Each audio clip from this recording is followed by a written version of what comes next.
cash now.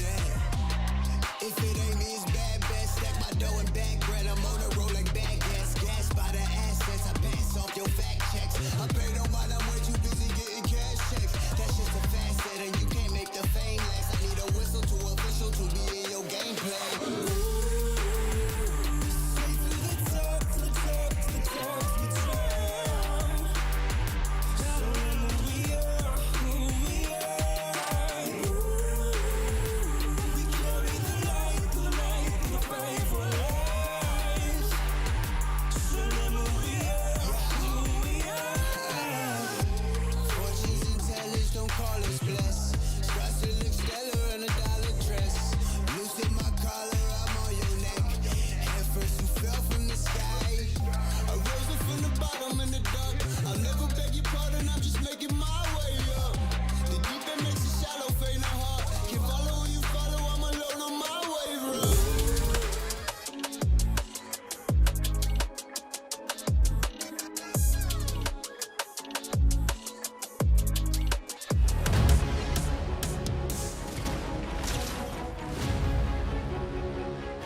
What's going on, Fortnite fam? Welcome back to the FNCS. This is week number 2 of major number 3. We're looking to put as many points on the series point leaderboard as possible to try and make upper brackets or even lower brackets to keep the FNCS dream alive. Joining us here on the analyst desk, it is Kelly, it is Vivid. They'll be talking us through all the things we will be seeing. My friends, welcome to the show and welcome to week number 2.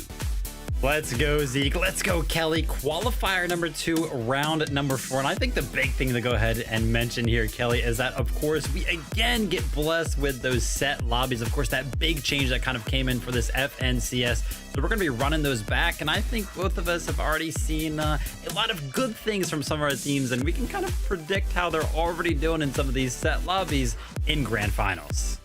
Well, if you're going to talk about big changes, then we need to talk about the change that came in just a day ago. Of course, Nitro Splash is a huge proponent of the success and aggression that we saw from week 1, got a nerf, but we'll be talking more about that later. But Zeke, I can expect a little bit of difference from between week 2 and week 1 because of that change. That's right, and we'll get into that, but first, there's actually something we wanted to take a moment to highlight for you that's kind of been flying a little bit under the radar.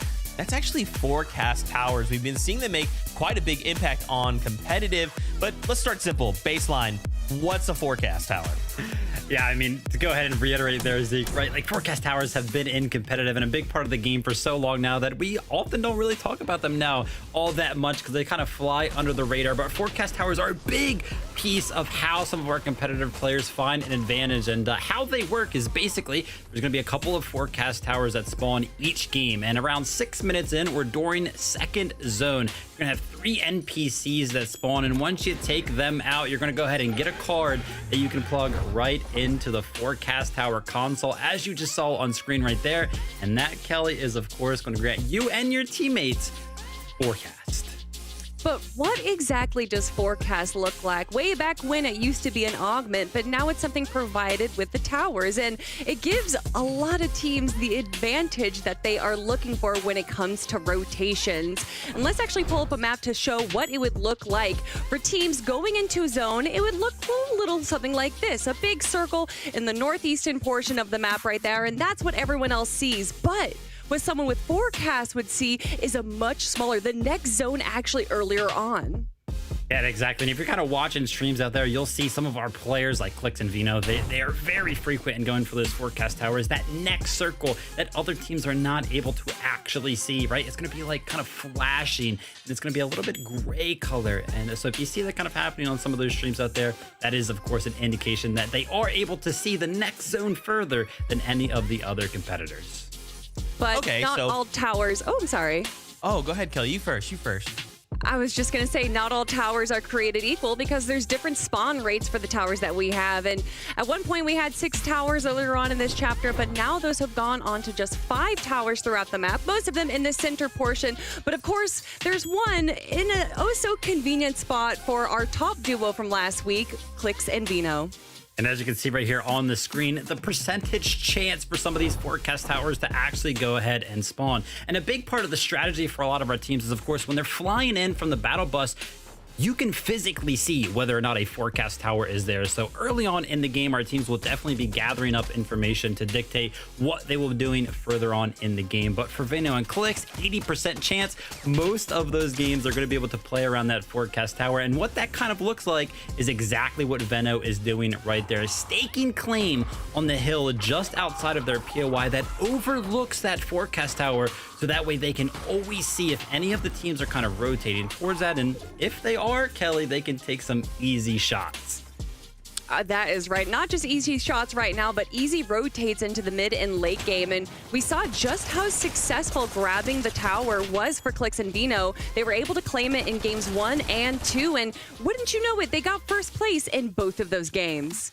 Huge stuff from them. But as all things in Fortnite, sometimes you can kind of get outplayed by the doings of others. And in game number 3, like you mentioned, they weren't actually able to go ahead and get the forecast tower, because when there's these kind of set strategies, or when all of these players can kind of see if those towers are going to be spawning, they all know that as well. So forecast towers, it's kind of like a race to go ahead and get there first. And in game number 3, Clix and Veno, they got into a little bit of an early fight and just got beat to the punch by Edgy and Death. So this advantage, right, just to clear myself up here, forecast tower, NPCs, boss, we get a card, we get forecast. And now you're saying it's a race to the forecast. When we go into these games, is it just that cut and dry? If it is like you go in and if someone else beats you to the punch, okay, we just got to figure something else out? Or is it like, no, this is too valuable, we must fight over this? No, I think most of the times, typically it's just a race there, right? If a team can kind of get there first, kind of establish a base, build a bunch of brick metal around the forecast tower and around those NPC spawns, then most likely a lot of teams will kind of just let them have it. And even teams that are able to claim forecast tower, a lot of it becomes to how you're able to utilize it later on. So the team that took it away from Clix and Vino, Death and Edgy, only placed 36th place compared to the first places that Clix and Vino got in games 1 and 2. So it's not always if you get it, it's how you use it. Gotcha. Makes sense to me. Okay. Now we'll continue the conversation, but first, we just wanted to give a little welcome, if you will, to our casters. It's MDF and the best taco. Friends, say hello. Thank you, Zeke. That's right. We are gearing up, of course, taking big steps closer and closer to this qualifier this weekend. Taco, I mean, we have a lot to look forward to, right? Changes in the game. The meta's going to shake up a bit. New strategies being introduced. What do you think?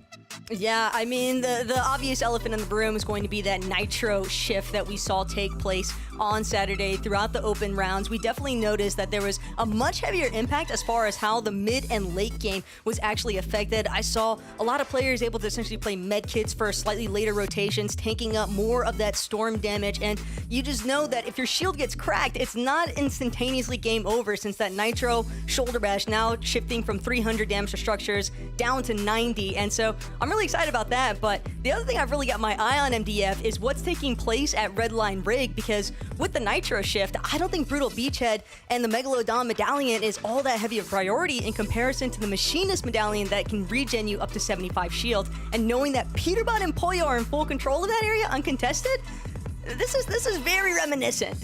Yeah, you know, it does shift things up. It does put a little bit of a focus down there as well. You know, what's going to play out? How's it going to go? Is this going to be something that at least they can, you know, play into their favor somehow, of course, right? When focus starts to shift on the battlefield, you know, things also do change as well. So we're looking forward to the new changes for this qualifier. So Zeke, we're excited for some gameplay to come. Bro, me as well. And reminder, this is week number 2, right?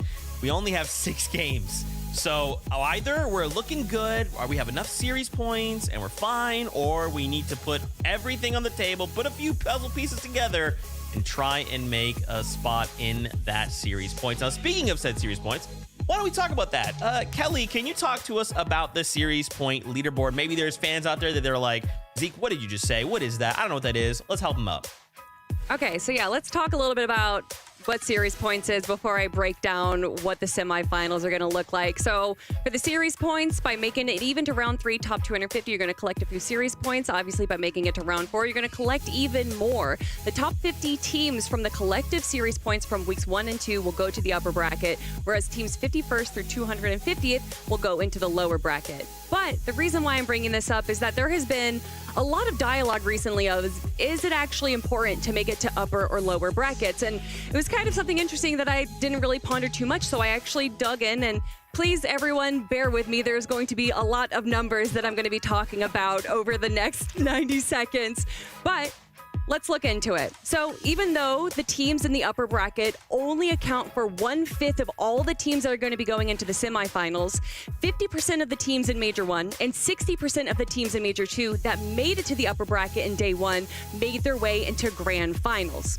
Now, if you look at the lower brackets, only 15% of teams from lower day 1 will be able to go into the upper bracket. And then if you look into lowers day 2, 85% of the teams, 170 of them, will lose their chance to make it into the grand finals and lose their opportunity to go into the global champions, which is obviously what we're looking for. And the reason that your team may not have collected enough series points in the open qualifiers might be the same reason that they struggle in open lobbies during the lower bracket as well, because it's open lobbies, whereas the upper bracket is going to be set lobbies. And then finally, in both majors this chapter, the best performance a team has done that wasn't an upper bracket day 1 was 12th. And obviously, the big number that we're looking at right now is top 10, because those are the 10 teams that move on to the global champions. And yes, there might be some outliers. Obviously, Acorn and Cold aren't going to be in the upper bracket, but it's Acorn and Cold. I think we can expect them to make it into the grand finals. But I do think, as far as the numbers go, there is a big benefit to make it into the upper bracket. Yeah, Kelly giving us some insight right there, Zeke. I don't know, kind of mind blown right now, but I think the thing to kind of take away from that is that, you know, the fact that being in the upper bracket can be a huge indicator of how well a team will actually do in grand finals, right? We're kind of looking towards the set lobbies and round number 4s between qualifiers 1 and 2 as indicators, but as Kelly kind of brings up, the series point leaderboard and where you place in terms of being in the upper or the lower bracket can also be a huge indicator. Okay. So why don't we take a look at this? I'm thankful that you guys kind of like lay this out, right? Because when you look at the numbers, Kelly, it's so clear, right? Like upper bracket, definitely very good. That's where we want to stay. And this is not a nice little look at, you know, members of our community who have points on the series point leaderboard currently. So not only is it teams that have collected some series points, but these are teams that are not yet 100% confirmed of making it into the upper bracket. And these are all the teams that we will also be seeing competing here today. So there is still chance for them to be able to collect some more points. And I don't know about you, Vivid, but there is some huge names here like Cam and Diminished, Blake and Macwood, Scented and Walkers. Yeah, including like Skittles and Chubbs right there. And of course, these are teams that are going to be playing today for hopes that they can actually secure that upper bracket. But like you mentioned earlier, I kind of want to highlight it again. I mean, Acorn and Cold not making it into the upper bracket. Since they're not playing today, they are already confirmed to be in the lower bracket. So big storylines going into semifinals already. And one more thing to note, Zeke, that I thought was kind of interesting, that the top 50 for series points in EU was 600 points. NA's 50th place team after just round 3 was 570 points. And I think that just goes to show how competitive North America has become. And that might be due to the fact that a lot of the teams or a lot of the players from Europe and Oceania have come over here. But I think it just goes to show that the NA's 50th place team only needs to get 30 more points to be able to even match EU's. That's crazy. Kelly with the numbers, man, baby. She's on another level. That is absolutely crazy. So with the 2 minutes here before we jump onto the battle bus, Taco pointed out something and Kelly said something at the very beginning of the show. Nitro has changed. Wow. Last week, if you remember, you had Nitro. there was nothing stopping you. Any box you wanted in, boom, it was yours. But with the recent changes, let's talk about them numbers, Kelly. What have we seen those numbers change to? Oh man, they've changed a lot. I've already been talking about a bunch of numbers, but let's add a few more to the mix here. Before, Nitro did 300 structure damage, and now it has been whittled down to a mere 90, not even able to break wood in a single go. It's definitely not going to be completely useless, though. Of course, that 90 damage is going to be important. As I was watching the EU FNCS earlier today, and I saw a bunch of competitors, and this is the thing that's hard about competing in Fortnite. Everybody adapts so fast and kind of creates strategies that I saw a bunch of players just going ahead, dropping down on a wall, throwing a pickaxe swing in there, and then Nitro in, right? That combined damage is usually enough to go ahead and break into a wall that is currently being built up. But then, not to mention, Nitro still being used as a great rotational item because it does provide that unlimited tactical sprint. That is wild. That is wild. So it's not like, this is it. It's not going to be used. It'll still have functionality, right? It'll still be prominent in the meta. It's just going to be like a little bit different. And I love, Vivid, that you point out how quickly players have adapted, right? To just see that change happen yesterday. And suddenly it's just like, bang, we figured it out. And now we get to see that in action here. Again, reminder, 6 games. If we're a duo outside of the lower bracket range, we have 6 games to change that. If we're in those lower brackets, we have 6 games to secure that top 50, which is the upper bracket like Kelly talked about moments ago. With that being said, though, I know you guys want to watch some Fortnite action. That's what we are here for. 6 games ahead of us. So let's jump on that battle bus. MDF, Best Taco, over to you. Thank you, Zeke. And that's right, 6 games, 50 set duos here in these lobbies. It is going to be nothing but pure excitement here as we start getting ready. If last week was an indicator of what to look out for this week, that means these hybrid duos, of course, are going to be a lot of the teams that are going to be in focus here, Taco. Yeah, I think that's kind of to be expected. I think a lot of people have been really excited, especially after how week 1 went for Clix and Veno. They're coming into this as a very clear favorite, but you can't sleep, man, because there is a lot of these hybrid duo teams and even just some straight up EU teams that I think could really look to get a piece of the action here today. So it's honestly just a lot of excitement that I'm really waiting to see how it all pans out for everyone. And under the new season adjustments as well. So that is going to cause its own type of excitement and interest as we just start to see who can adapt, who's going to be the best teams. Let's jump on that battle bus.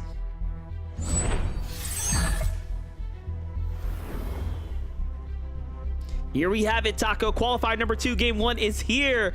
We have a lot to look forward to, a lot in store as teams are trying to fight their way towards the in-person event happening in just a couple of months.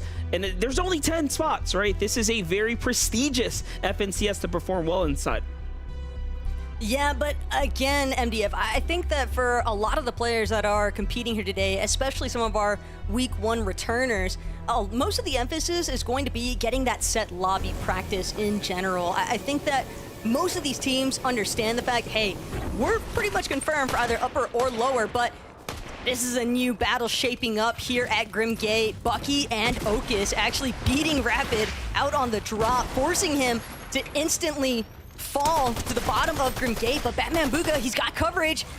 Okus in a whole whirlwind of trouble now, and Batman Booga, he's done just enough. Okus not gonna have that opportunity to initially try and key Rapid. In fact, now he's on the one just going for the full recovery tour. You can see a little bit of Flowberry Fizz panning in his favor, but Batman Booga, he's got that hand cannon. That's also been another weapon that I think has really surfaced in popularity over the course of Opens this past weekend. Pressure is on for Bucky and Okus to step up here. Saw from socials, Bucky talking about this is his week. He's taking it all away. Of course, hyping himself up. There's nothing like getting that pure self-confidence going. But at the end of the day, game 1 is the pace setter, right? It's going to set up your team for success of whether or not you can win this drop here. And honestly, this is a tough battle to be inside of because Batman Booga has control of the high ground right now. They have control of what would be the more dominant position, of course, over this general area. For Bucky and Okus, that means they're going to be conceding away a lot of loot here. So This is not a spot you necessarily want to split. We've seen teams come here and fight it out all the way through to the end, tooth and nail. Never truly splitting, but let's see how it plays out. On the other side, though, talk about those European teams that we want to keep focused on. Japco and Quanti have their work cut out for them as they're going head-to-head against such duo here. Blaha and Mixon have gotten very comfortable down in this low ground area of the map, and you know what? They perform better when contested, being that they do well in these early game battles. So Quanti and Japco are both experienced, of course, but they're playing right into the hands of Blaha and Mixon. It's just 3 Europeans plus Quanti fighting over Research Rock currently. And again, whoever comes out on top here, sure, there's a little bit of bragging rights involved, but more so the development of the Surge strategy over time. And Mixon, slightly difficult position here. You can tell he wants to see if he can try and leverage an angle onto Yapko, but neither of these teams really having any sort of opportunity to get some real materials online for solid builds. Wood going to be the only thing that Mixon has to offer for the time being. Shieldbreaker EMP also going to be expended just to bust a shield bubble, but Quanti stealthy as ever. Slight rampage just to see if you can get a little bit of an overhead view, but again, right back to looting here at Research Rock. There is an okay amount of materials and resources to spread between one team, but 2 separate rosters fighting over not necessarily a shamble spot by any means, MDF, but at this point, it's really just about who's going to be able to actually get a solid rotation into Brawler's Battleground. And you still have to keep in mind, Dukes and Sphinx are a really experienced team. The fact that they're at Brawlers, the fact that they're probably hearing all these shots going off down at Research Rock, it's likely only a matter of time before the third-party opportunities start to come into play, and that could be part of the reason why we see Yapko and Quanti kind of just breaking off. Yeah, jumping in with Noisy and Tony here. Completely different situation on hand. Noisy and Tony have what looks to be a pretty decent resource lead, but there's other teams rotating in. What is this? Jack on the run right now, so it seems like the focus has shifted for the duo that was here, and they catch a solo Cease right now, and there's just a lot going on right now. It's only a matter of time as Cass and Rojo pick up the loot here and come up with a set of eliminations here. That's a big point swing for them. They're going to be happy to get that, but what a little exchange going down the middle of the map. Goes to show that even at drops where players are experienced, Cease and Jack, they've been landing at restored reels all season, and yet still encountering new problems. With every set lobby that occurs, you always have to expect the unexpected, right? You don't want to have to worry about your loot path being interrupted. Poyo and Peterbot, they've actually seemed like they've gotten a little bit in sights of Dukes and Sphinx. Poyo having fallen relatively low there, but Brutal Beachhead is bumping right now. Several different teams, possibly more, just trying to engage with each other. And for the time being, Shadow and Virgo do look like they're in a solid position. Decent amount of mats as well to offer here. Paco and Vorteca, they're actually going to be some of the first two to escape. They can tell this is way too hectic, way too enclosed of a space, and entirely too easy for somebody else to essentially pincer us inside of the warship here at Brutal Beachhead. So far, the only eliminations we've been able to catch directly have just been Jack getting cleaned up towards the tail end of things, but you can tell a lot of these teams trying to establish their surge really early on. I like what Seth is doing right here, cutting off, getting right in front of not only the rotate, but the team here, Oreo and company nearby, as they were getting chased out from the storm. You can see how many other teams are looking to set up and try to be the gatekeepers of the edge of this zone right now. It is not looking good. If you're one of the few poised inside the storm here, for Sensen and Walkers, it could have easily been them, but they're looking to just go ahead and get ahead right now, weighing their options. As we've seen teams stick around for less, options are going to start opening up here. Tag comes out from Scented, nothing connects just yet. And the focus shifts to the resources. You know, Scented really does have to get farm in there. He's got a little bit of metal, but everything else looking worse for wears. Meanwhile, Vino and Clicks doing what they do best, and that's setting up properly here in the mid game. If you've watched any of their live streams over the course of the week, you know that this is a very vocal duo, to say the least, as Vino has been trying to, yeah, you know, I'll be diplomatic here. Vino's been the one trying to go ahead and call the shots here. So I think it really will just come down to whether or not, you know, Clix can stay laser focused and by Vino's side. I love their dynamic, though, because I think a lot of people can easily forget just how difficult it is to simultaneously be a part of content creation as heavily involved as like Clix is, for example, and then Veno as well. He's been throwing up some very consistent streams, and I love the fact that they frequently go for that forecast tower, because as the analyst desk highlighted earlier on during their segment, the tower just north of Snooty Station has about an 80% spawn chance. So it makes sense for Clix and Veno because they've got a plethora of launch pads and a bunch of those flaming boost hoops as well. So as far as their search strategy is concerned, because of the frequency of their rotates, due to all the mobility directly in their drop, they have a much easier time, I think, trying to acquire those surge tags, especially when there are teams contesting each other west of them towards that reclaimed villa territory. So if they're able to get those tags online, and if they're able to secure the forecast tower like they were initially setting up for last we checked in, things could be looking really solid for them and being able to follow through on the rest of their positional options, because they do tend to be one of those teams, I think, that frequently looks for a dead side rotate. And that's usually Veno leading the charge, leading the shot calls, as you already pointed out.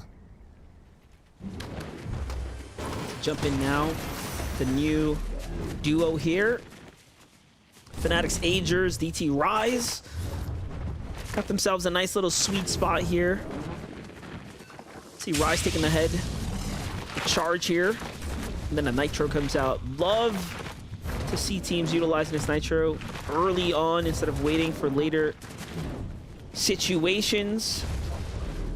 Straight into the hoop here to hit the rotate here potentially, but no, instead they go for their solo towers they have set up, looking for Storm Surge, and that'll tell us a lot here. And yeah, look, Ager's positioned up on a cactus as well, so all the little things that'll start connecting the dots here before they make their big rotates. But there's no teams nearby. It's all long range here. Yeah, but with the way that Agers and Rise have split their focus in these separate surge towers, Nitrodrome, it's a relatively mid-map location. Rise caught wind of someone a little bit northwest of his position, trying to see if he can connect some shots, and it's the same mindset here for Ritual and Rigby and Mordecai. They can recognize the fact that they're definitely under some pressure, but look at that massive surge tower even further west from where Ritual, and Rigby Mordecai are located. That is a tough spot for Rigby and Mordecai. They're just kind of pinched right now. They don't want to give up freebie shots into their shield, but they might just have to. And Noah Plays also getting relatively chased out by Aviv and Booga, but it doesn't seem like Aviv is all that committed to the pursuit there. It's kind of just like one of those situations where they know eventually Noah will have to come to us regardless, and if not, he might just stroll into the clutches of Batman Booga. Booga and Aviv could potentially encounter Batman Booga as well here towards the underworld. You can see all these long ramps, small towers that have been situated. But Booga and Aviv, they are leading the charge from round 3. Finished in first place after their strong performance yesterday. It's really just about maintaining that momentum here today. Yeah, it seems like that's just it. Batman Booga with a huge ramp, having sight lines in on anyone moving in the area is going to put pause to all of their momentum. Where do Rapid and Booga take this next is the real question. We knew that they were contested here at the Underworld. It seems like that hasn't stopped them, though, from getting pretty situated. So maybe a little fortune and luck on their side, as their loadouts have come together relatively decently, if I say so myself. What excites me, though, about Batman Booga is that you got to consider that this is a player that was originally on, what, like 60 ping or so, recently moved to, I believe, the Dallas area to be able to participate in the zero ping endeavors. And ever since then, it seems like his performances have truly skyrocketed. And it has made a pretty substantial difference, not only in his performance, but in his reputation in the scene in general. So I think he's definitely a great player that we're going to have to keep an eye out for. And that's not to take anything away from Rapid either. Those two have definitely been working pretty seamlessly together since Opens. And I'm just really excited to see how they managed to confirm their placements here today. What happened here? Last we checked in with Aegis and Rise, they were so positioned, right, to farm up Storm Surge tags and really hold anyone who was trying to get to the rings to rotate. And instead, we find that Rise has been taken out, probably due to greed, if I had to guess, for Surge tags. And yeah, look, Aegis doubling all the way back, so it seems like the split for Surge didn't pay out, and Rise was caught off guard. Now Aegis is going to have a lot more problems on his hands as he has to try to play for a mid-game revive here. That's going to be pretty tough to get that reboot. Meanwhile, on the other side, talking about pickups here, Cooper is down. Not fully eliminated just yet, but Kanata's going to have to ditch his friend here for a second and play pure offense, and does an excellent job at it as well. Oh my gosh, just boxing up Bryce, turning things completely upside down here now. And Usain Bolt's left to do exactly what his name entails, get a run going for a second, because Kanata is trying to do big work here. Great defense, though, as now we're in a one-on-one.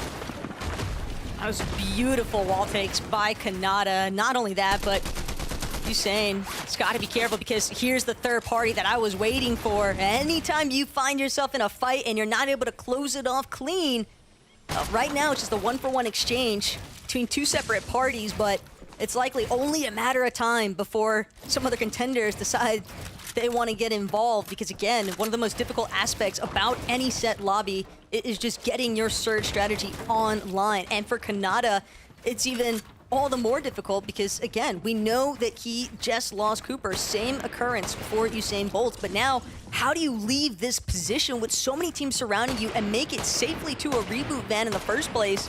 So for Kanata, the last thing on his mind probably is getting that reboot card off onto Cooper and bringing him back to the lobby, more so as it is escaping, hoping that Tony and Noisy, they seem a little bit more preoccupied with just chasing down Usain Bolts.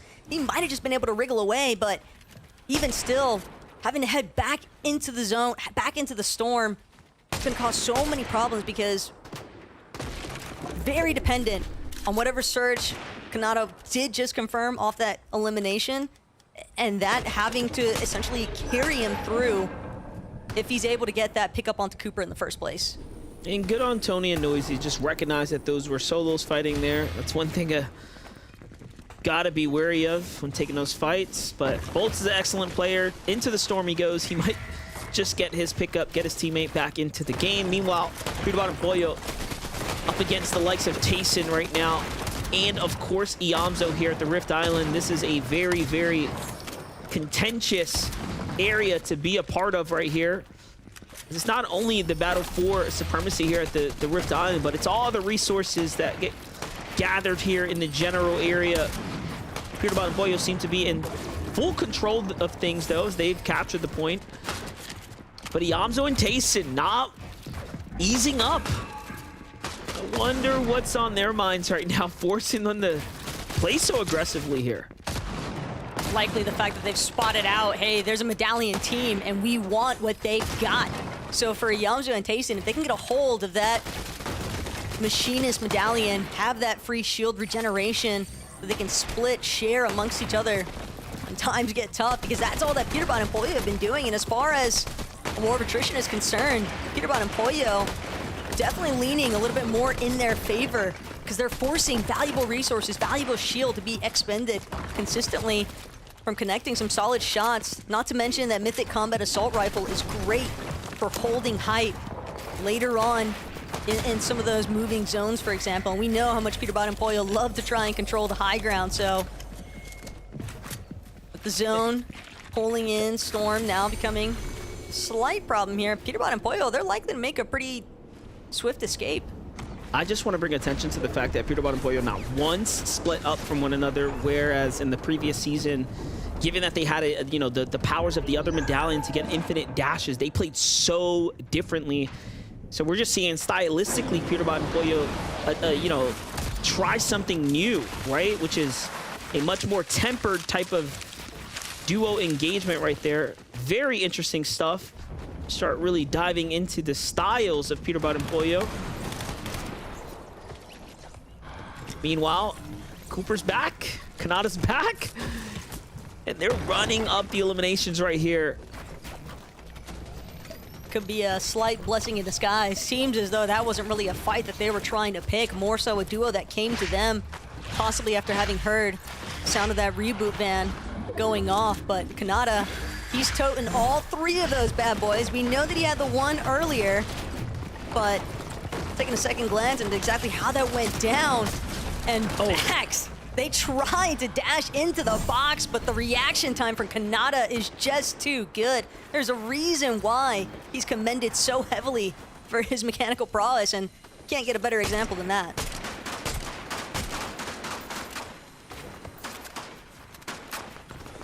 The threats in Epic weren't in conversation last week. Good to see Epic Whale here. Second qualifier. Lot riding here for that duo. And I'm actually more surprised at how much action is happening right now, given that we're in just the zone 6 and it's looking like an end game for real over here. On this side, teams are looking to start collapsing way on in. And we know it, they know it. Everyone here likely is here because they are intentional about looking for a battle right now.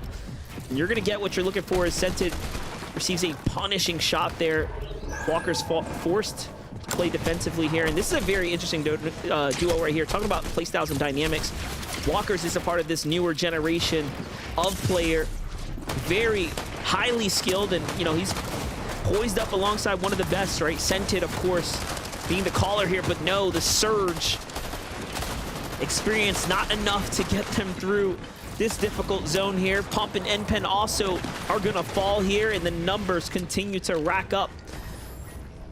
This time it's Noisy and Tony, 5 eliminations now. And not only that, they're just barely damage-wise above the Surge, meaning that they must have had a tall hill to climb, and they answered. But that's part of the problem as well, right? You've got 5 elims, and yet you are just barely outnumbering where that Surge threshold currently sits. Macwood, if he's not careful, locks up currently, but Noisy, all emphasis on that initial rotate. See the action only continuing to build. A lot of congestion as well, starting to pull towards the lower end of these hills here. Mira and Pink, they've got a decent box layout currently, but what they don't have is the damage behind it. They're both taking opportunities to spray. Quanti gets chopped. Unfortunately, no shots gonna connect in their favor just yet. Miro trying to gauge, is there somewhere else I should be looking? But it's just so tough because their options at this point are getting even slimmer. They're gonna have to get up close and personal if they can't find any of these mid-range distance shots. They know that there's a big battle taking place between Quanti, Virgo, and Shadow, as well as Yapko. And right now, Quanti and Yapko, they're getting kind of lobby focused. As the zone pulls in, Miro, Pink, they might have found their opportunity to strike.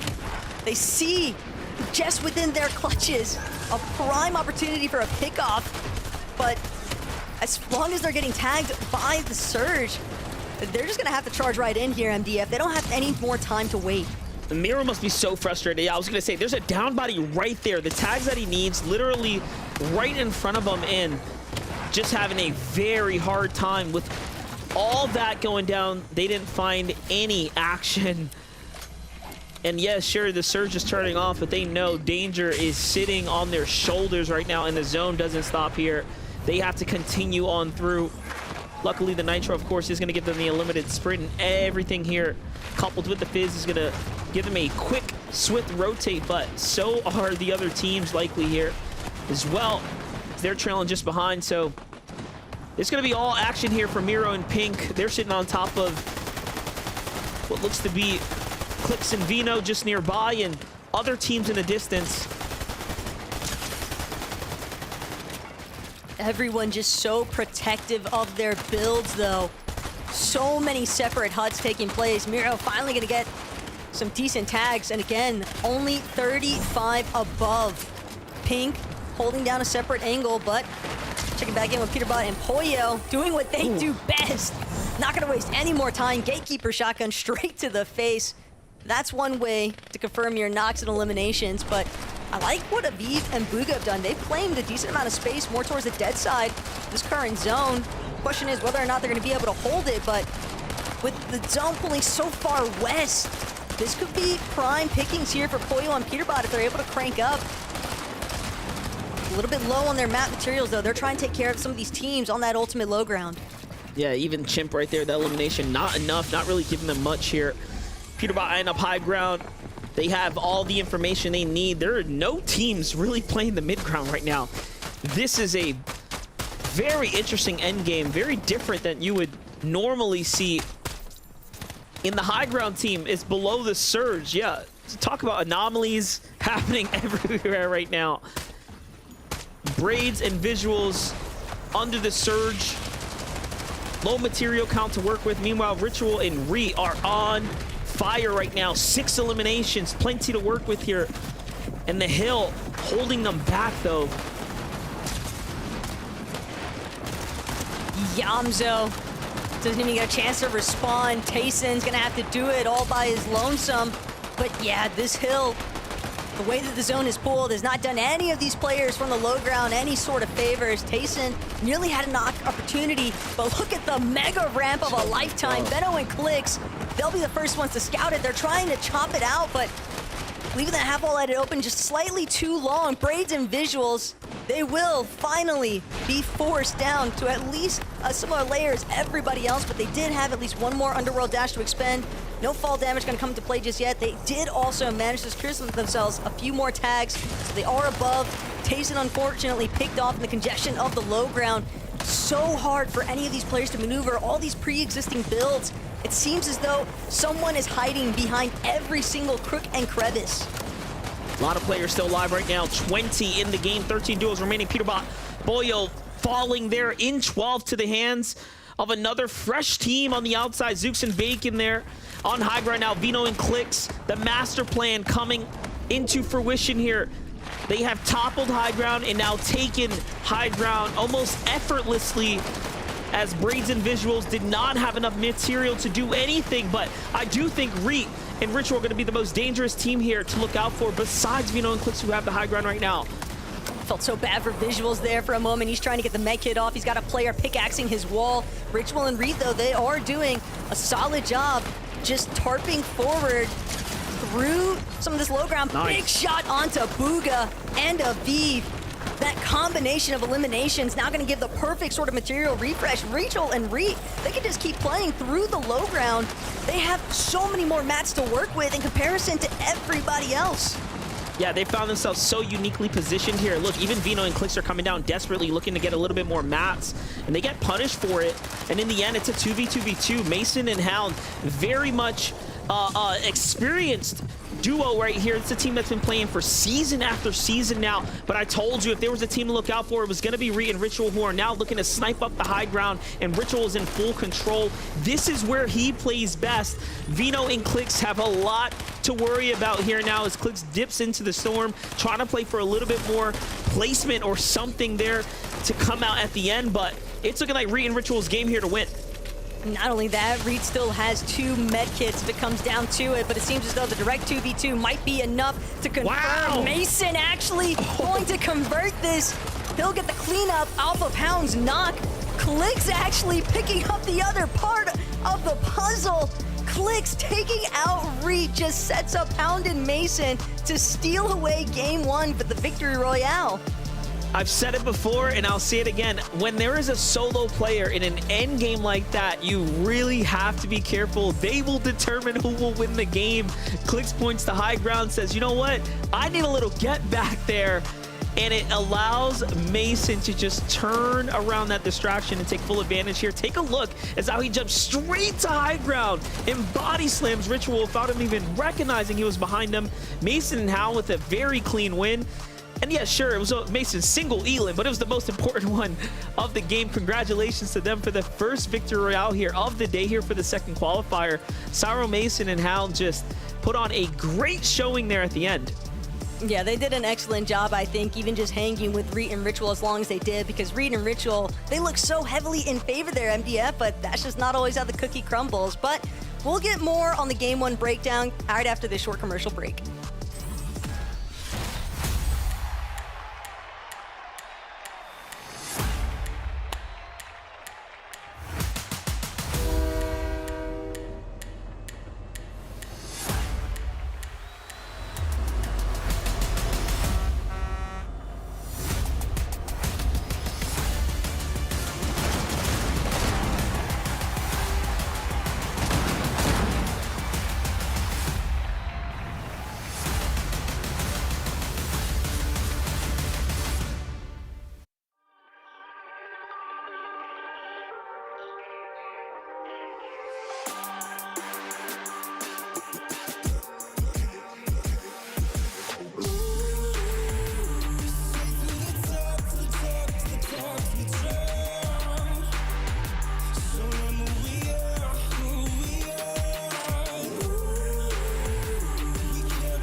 Shot, cause I'm always in range.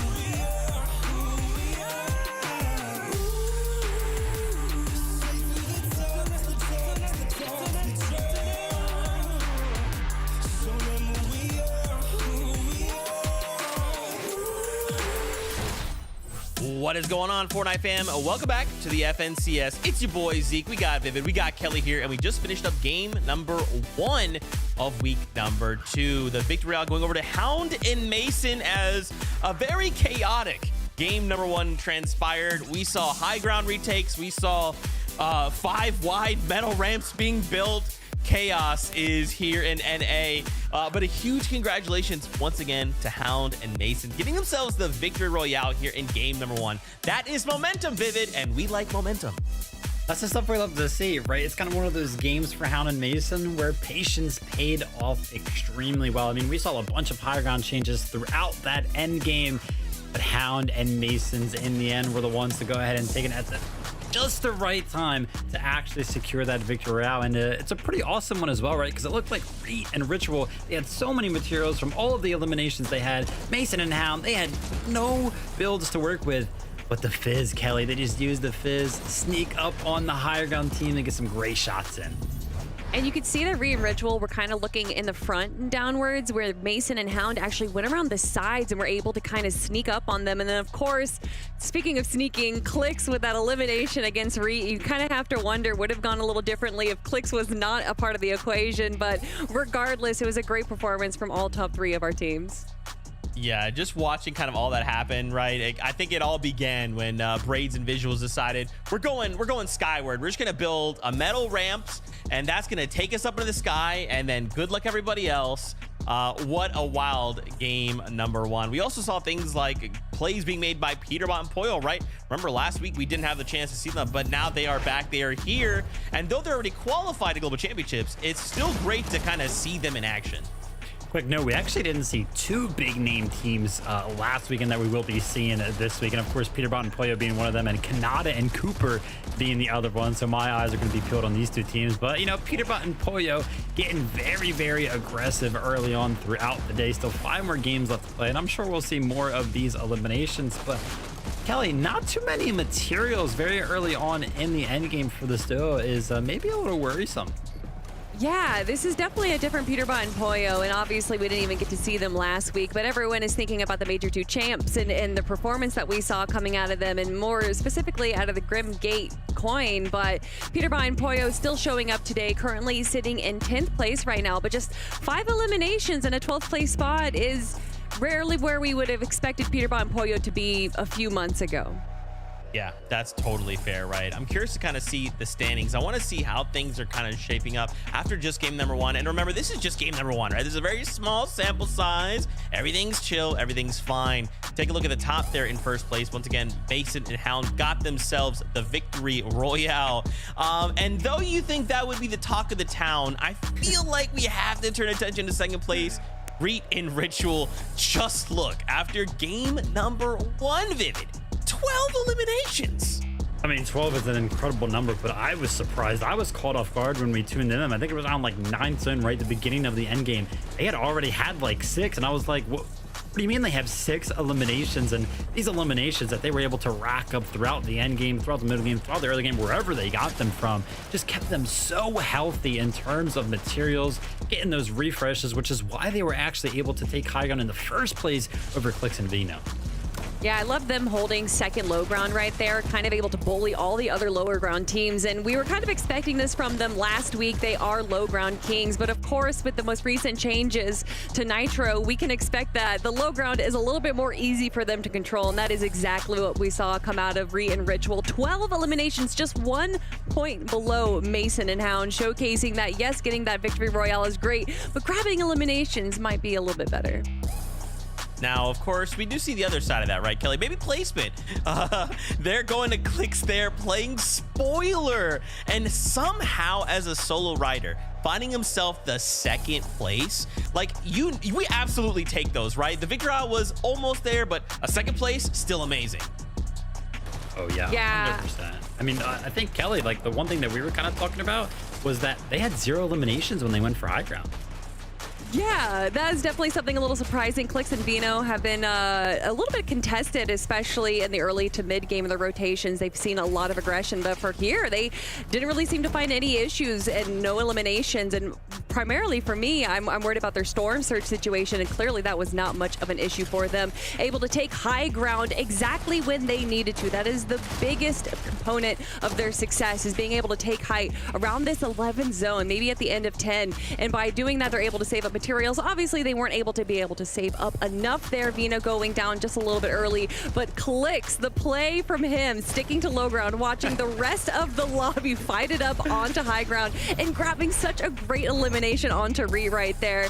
Even though he didn't get the first place, you know he's feeling good. 1000%, right? And now, Vivid, you did bring up something that interests me. We get to see the return of Poyo and Peterbot and Kanata and Cooper, where last week Clix and Vano reigned supreme with these other 2 kind of titanic duos in play. Is that going to look up to shake week number 2 up? In the grand scheme of things, no, right? Because most of those top name teams are already kind of secured for the upper bracket anyhow. But I think that they should really be trying their hardest, right? This is great practice for all of these teams. So I think the next 5 games, hopefully we see something exciting, some battles for high ground maybe. A big thing to note as well is, although we didn't even get to see them last week, Kanad and Cooper, Epic Whale Threats, Peterbot and Pollo, they all have over 600 points already just by how well they actually did last week in round 3 and then making it into round 4. So definitely not having any issues as far as where they're going to be performing in the semifinals. And Kelly proved, right? Those numbers matter. Upper bracket absolutely matters. With that, let's kick it back to the casters, though, for game number 2. Yeah, that's right, Zeke. After the first game, that top 5, a whole lot of XSET representation up there as well. I just saw my guy Muzz just chilling inside the top 5, right? These sleeper duos starting to rack up great game 1s. And Taco, that's just setting the pace, right? Setting the example here. Yeah, I think that a lot of our teams that we saw from those uncontested positions that maybe you might anticipate, okay, they could encounter some difficulties with their search strategy, didn't really seem like the case. But I'm really excited to see the way that Game 2 honestly naturally develops, because at this point, we heard it best from the desk. I mean, we saw some strong starts for some teams and then some others that maybe want to see if they can pick things up a little bit more throughout the course of today. But this is the best time to get that set lobby practice. And we're going ahead and diving straight into game number 2.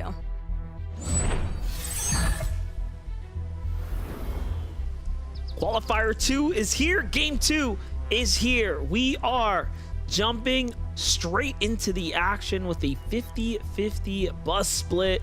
It's going to be all fair and love and war here on the map right now. We know Brawlers Battleground will, of course, have a fight. Grim Gate will have a quick, likely very quick contested battle, being that we are cutting right over that drop spot. And starting with our game 1 winners, Hound and Mason.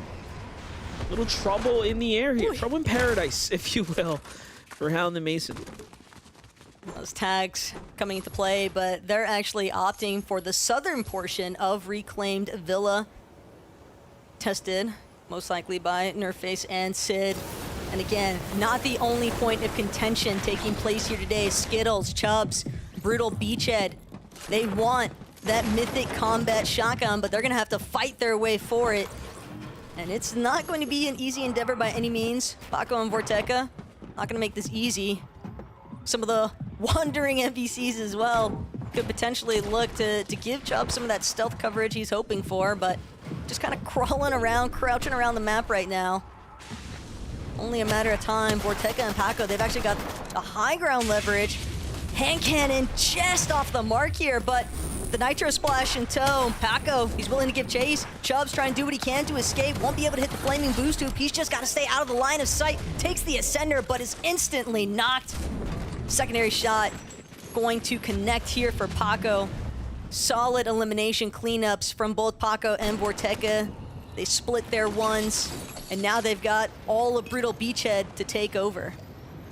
Peterbot and Folio, same as well for the red line rig here as they win their battle early on in the game. And I noticed there in the feed too that I do believe Ritual picked up elimination somehow as well, so likely that Re and Ritual are being contested too. A lot going on here for Peterbot and Folio. That 12th place finish is going to put them in the conversation, but not quite where they want to be as far as end game performances are concerned. Red line rig though, having it this early, there is a lot of loot there for them to go ahead and get themselves set up. Last game we tuned in with Cease and Jack. We saw them on the run very early on here, pushed out of the restored reels.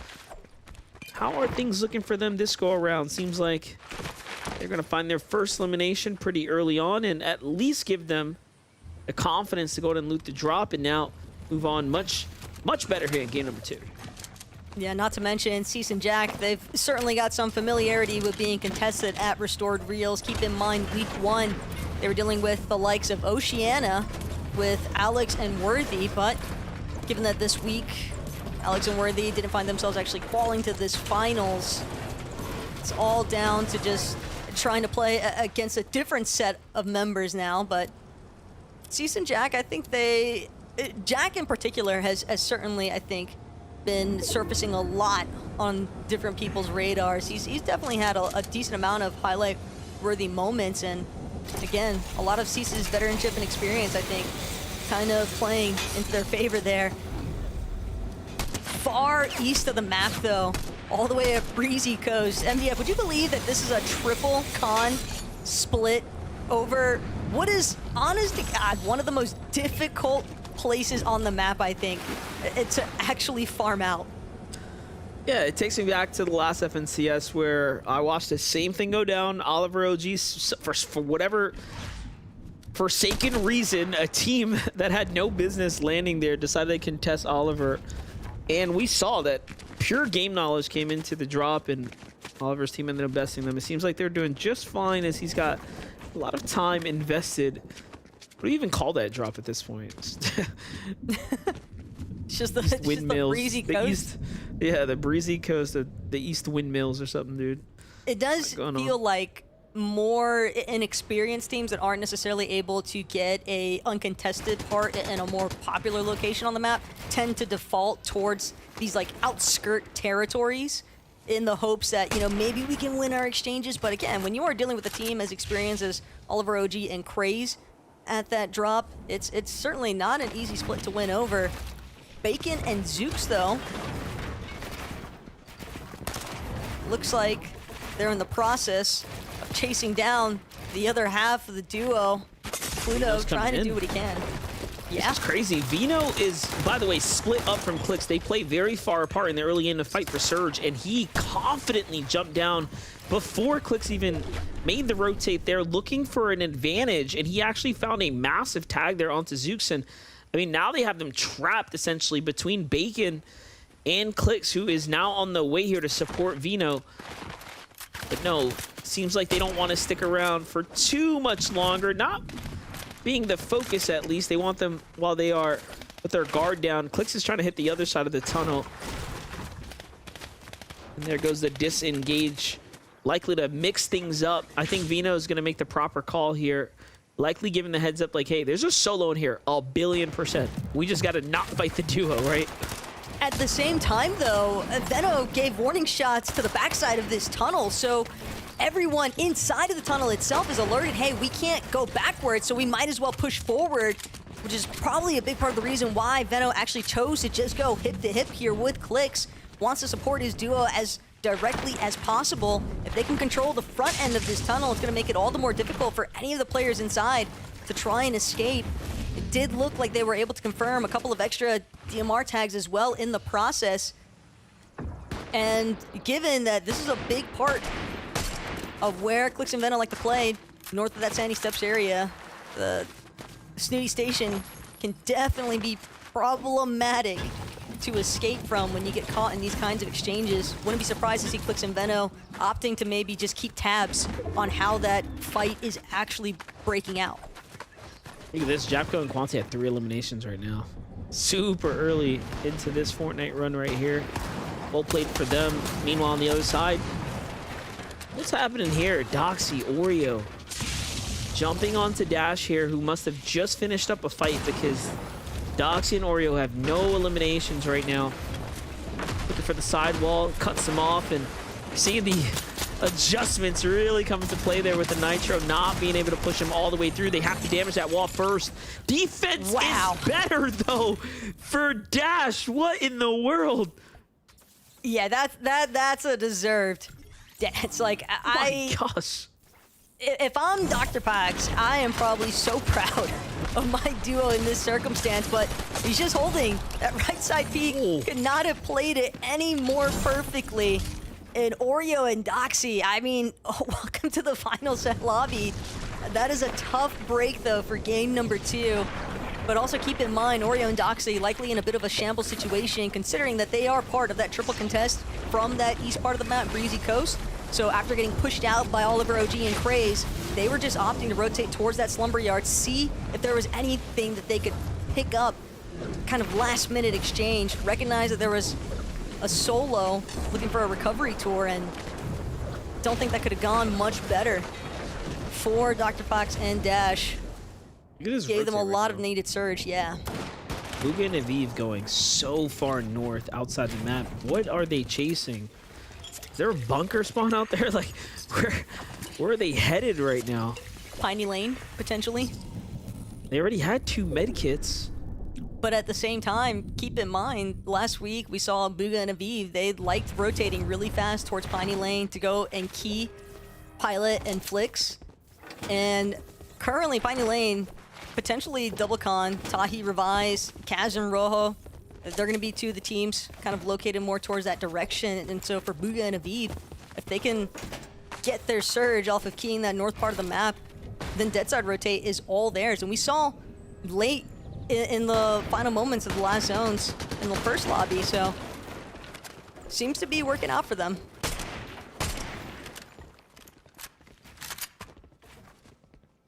Buzz right now looking to hold this top 5 position they've kicked their tournament off with. I like this little angles searching. Shots coming from above. Can't do that on their wood structure, that's for sure. No Trashy in sight. I hope he's been at least getting material together because it's not looking too hot right now for Muzz. Their overall position here at the Pleasant Piazza. Fights happening to the north with Hound and Mason right now. And then you have Re and Ritual, our elimination leaders on the standings. Already at 2 here. There's something boiling here for Re and Ritual.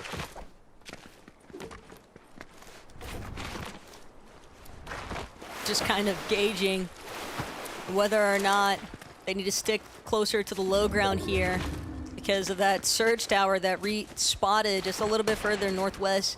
It could potentially be an old surge base that Re and Ritual had established, but based on how, I guess, passive they were actually trying to make that last rotate, I would be led to believe it's not.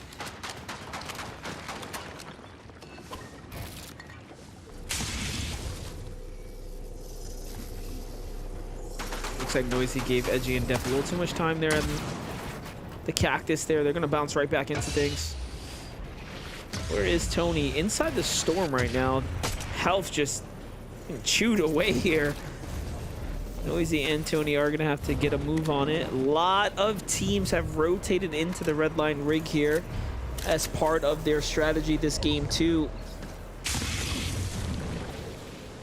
And there's more flying by through the ring rotates, of course. Jumping in with Mason and Hound. Got Reciprocal based up above him now, putting pressure down from the high ground.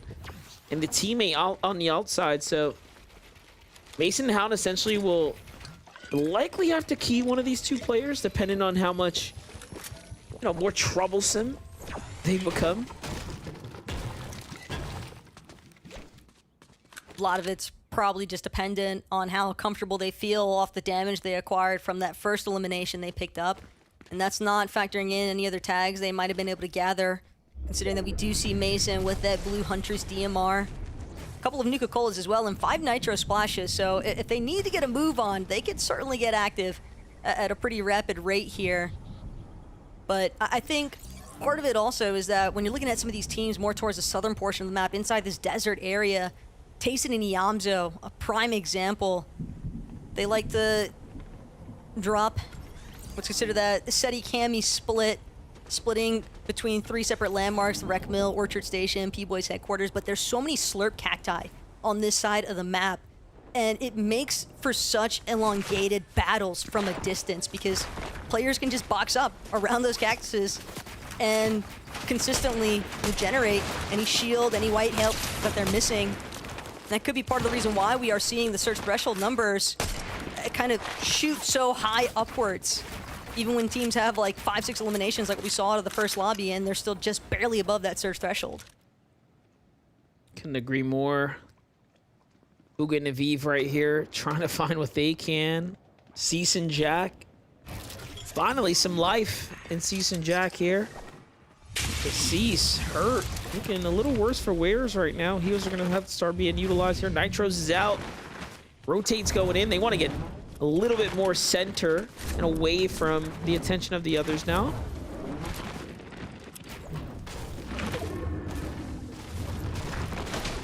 Getting caught lingering towards edge of zone could just spell disastrous for teams that are trying to hold these mid-map positions, because the longer you take to make those rotates, the more time you're giving to everybody else to base up and just try to pick you off. Peterbot and Pollo. Decently high surge base right now, just a little bit northeast of Snooty, excuse me, Sandy Step, but with their current position, it does seem as though their intent is just to try and prevent teams from launch padding in towards the zone, but Peterbot not gonna find his opportunities just yet. Trouble though for Muzz. Trashy having just been eliminated. We saw G Monster and Reciprocal just putting pressure onto Hound and Mason, now moving location, getting into direct conflict here for Trashy and Muzz. This is not looking good for Muzz right now as you see the pressure starting to turn online here for G Monster and Reciprocal. But we've seen crazier things happen with less known names already, so you never know what Muzz is capable of. And it does seem like this is all because of the Rift Island ends up spawning here, becoming the attraction point for all of these duos in the area. It's a tricky spot to play in, right? You got the dash ability, of course, available due to the river there from the Grim Gate, so always sketchy. Clix and Vino right now playing their bases, looking out of very particular angles, but once again, very far apart from one another. That's just strong trust and confidence within each other, but also just the fact that there are, again, just so many flaming boost tubes, launch pads that they can use to quick rotate to each other. Miro caught himself in a little spot of trouble. Nuka-Cola, though, helping to regenerate those shields. One elimination next to Pink, and it's currently a box fight matchup between Noah Plays and Liam. Pink and Miro. Pink and Miro, they want to confirm this one. They want to close it off early, but they know the longer they take to rotate, this is a decently far rotation for them to make as well. Liam tries to see if he can deal with these hard mats, and yeah, Pink, Miro, they might have gotten what they were after in this exchange because they know they can't really afford to spend this much time entertaining another team inside of the storm. They need to make it into the next zone, or else they're just going to get held back regardless by everyone else that's already positioned in a slightly better spot. But Liam, he wants more. He's going to try, dash into their box, breaking through some of the builds, but not able to connect just yet. And this is the reason why Miro Pink possibly recognizing the fact that, hey, this team's trying to key us because they're desperate for Surge. 92 below currently for Liam and Noah Plays. It's only a matter of time before they start taking those 25 ticks from that Surge. Yeah, it's looking bad right now. It's looking very bad. And all that with 3 eliminations to be this far below is just a sign of really, really poor positioning. Not finding tags onto players moving around in your area, so it's about as bad as it could get right now as the Surge is now online. They're one of the few teams, of course, to be targeted here. Now, luckily, the threshold's not too far away, but still, they don't have much to work with here. Desperation starts to kick in here. They have to go up to the high ground here, go up to the Rift Island, go up to these teams and see what they can find. It's all or nothing now. We've seen this time and time again here, but there is literally nothing else they can do here.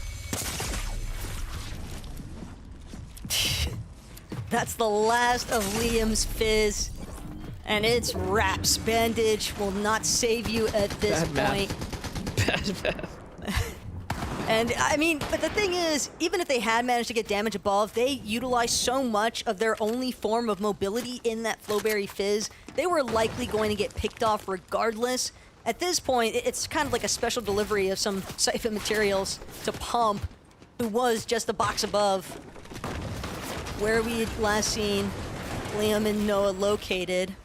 Tayson and Iamzo, though, spotted out Blake and Macwood, some late stragglers on this rotate. 170 above, 1 elimination apiece. Blake, Macwood, they're trying to close the gap.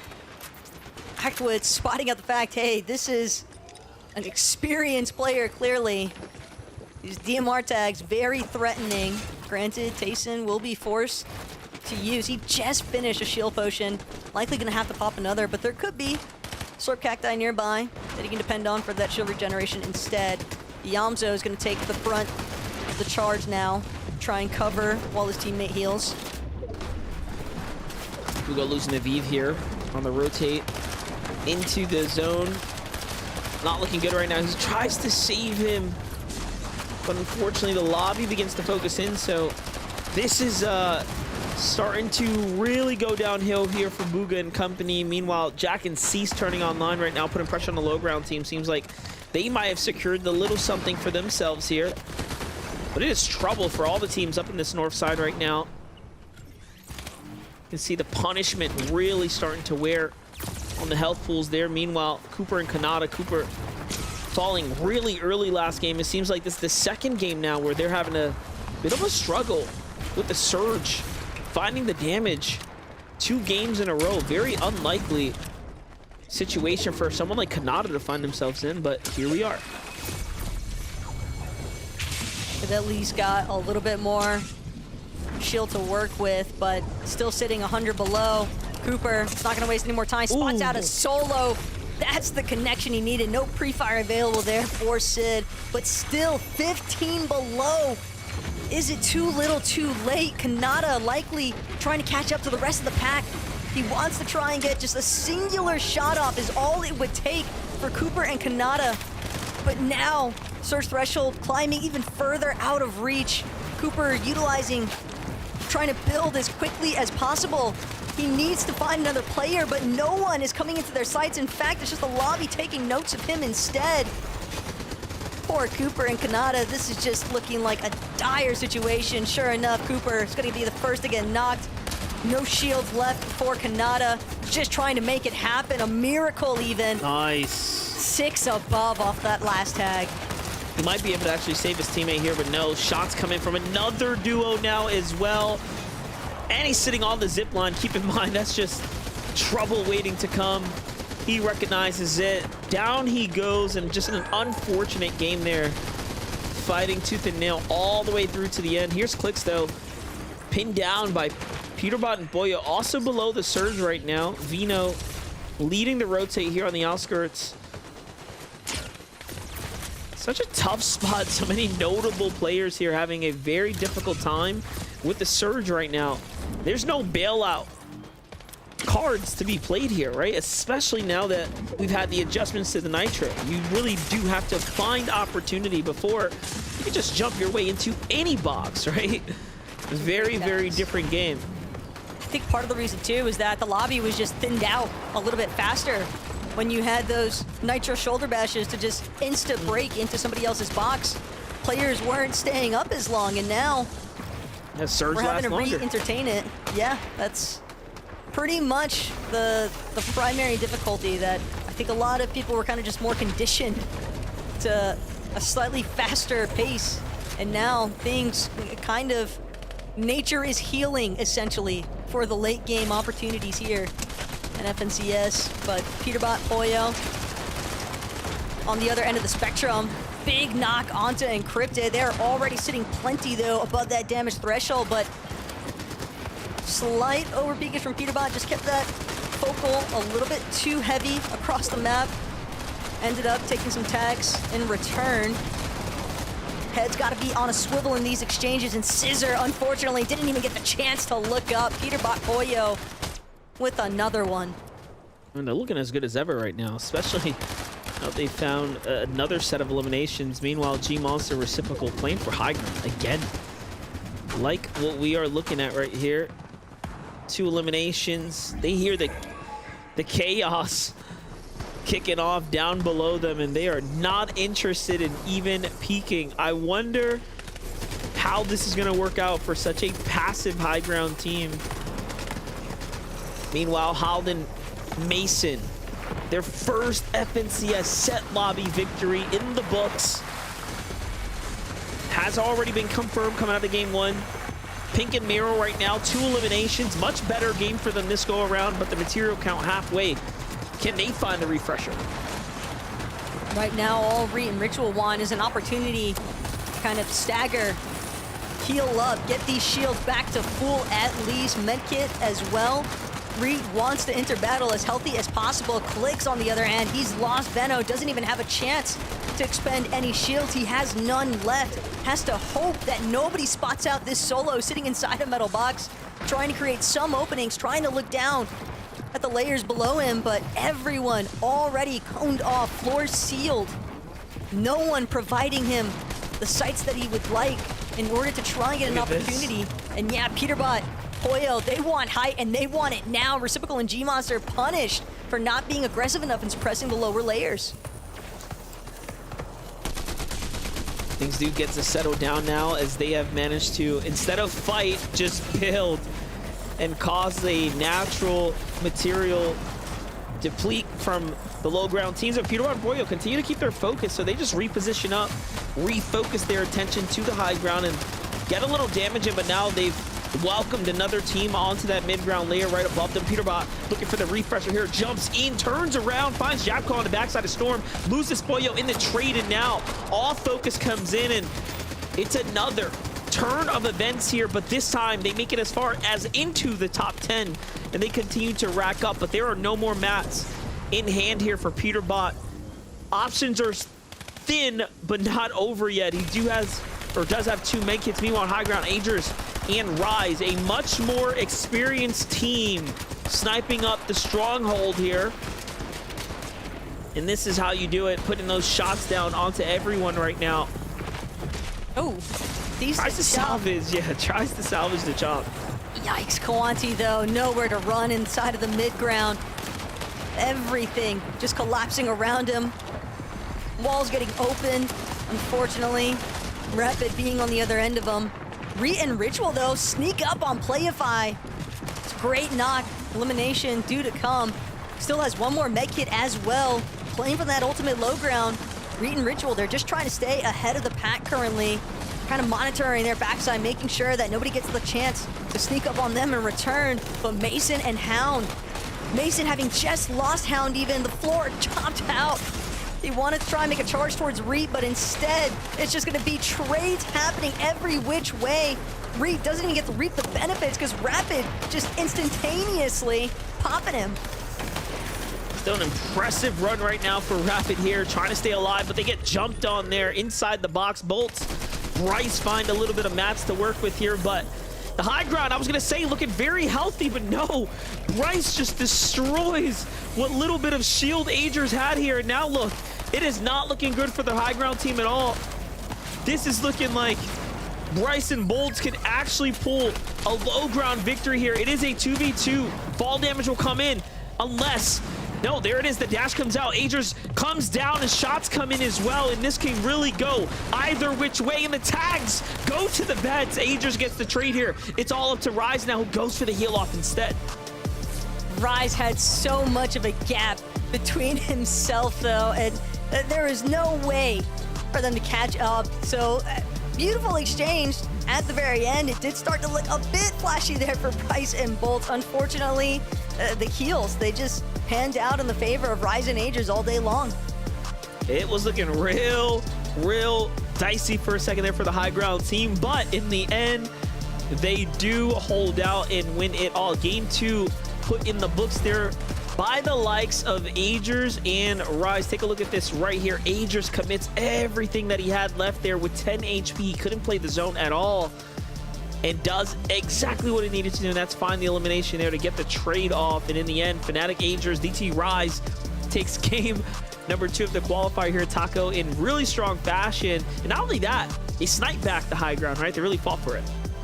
Yeah, without a doubt. And I mean, that's just the methodical play at the end of the day, but plenty more action to come, and we'll be right back after the short break.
What's going on, Fortnite fam? Welcome back to the FNCS. We just wrapped up game number 2, and now there's a few things we've got to discuss, like Rise and Agers holding it down on high ground in a crazy zone that suddenly everyone just started to fall left, right, and center. But for them, they remained composed, and they took it to the victory royale. Congratulations to the duo. And remember, this is a duo that it's weird to say, right? I'm so used to saying Iamzo and Rise, but it's actually Agers and Rise now. Oh, yes. Yeah, I can't agree with you more, right? All of these new duos forming this season makes everything crazy, but this is a huge game from Rise and Agers, and especially in the confidence department as well, because the first game of the day, they got 39th place, right? 0 eliminations, 0 points actually picked up for the team, but to kind of flip the game around in game number 2 there, stealing high ground. I mean, this is classic Kelly, right? We talk about this all the time. 11th zone, all of these teams kind of fighting for higher ground, griefing each other in terms of materials and resources. And then another team just kind of comes in and cleans it up and steals that position away. Yeah, and talking about that, that was Peterbot and Pollo fighting against Reciprocal and G-Monster to take that high ground. And unfortunately, they kind of had a little bit of a tower fight in that.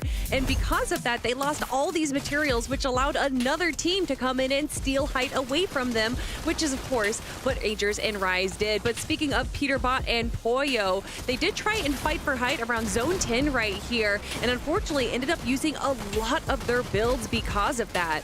But as always, I really appreciated when they saw that they were in a disadvantageous position, they drop back down to mid, and then were taking shots at height, actually helping chop down height, which is what allowed Rise and Agers to steal height eventually.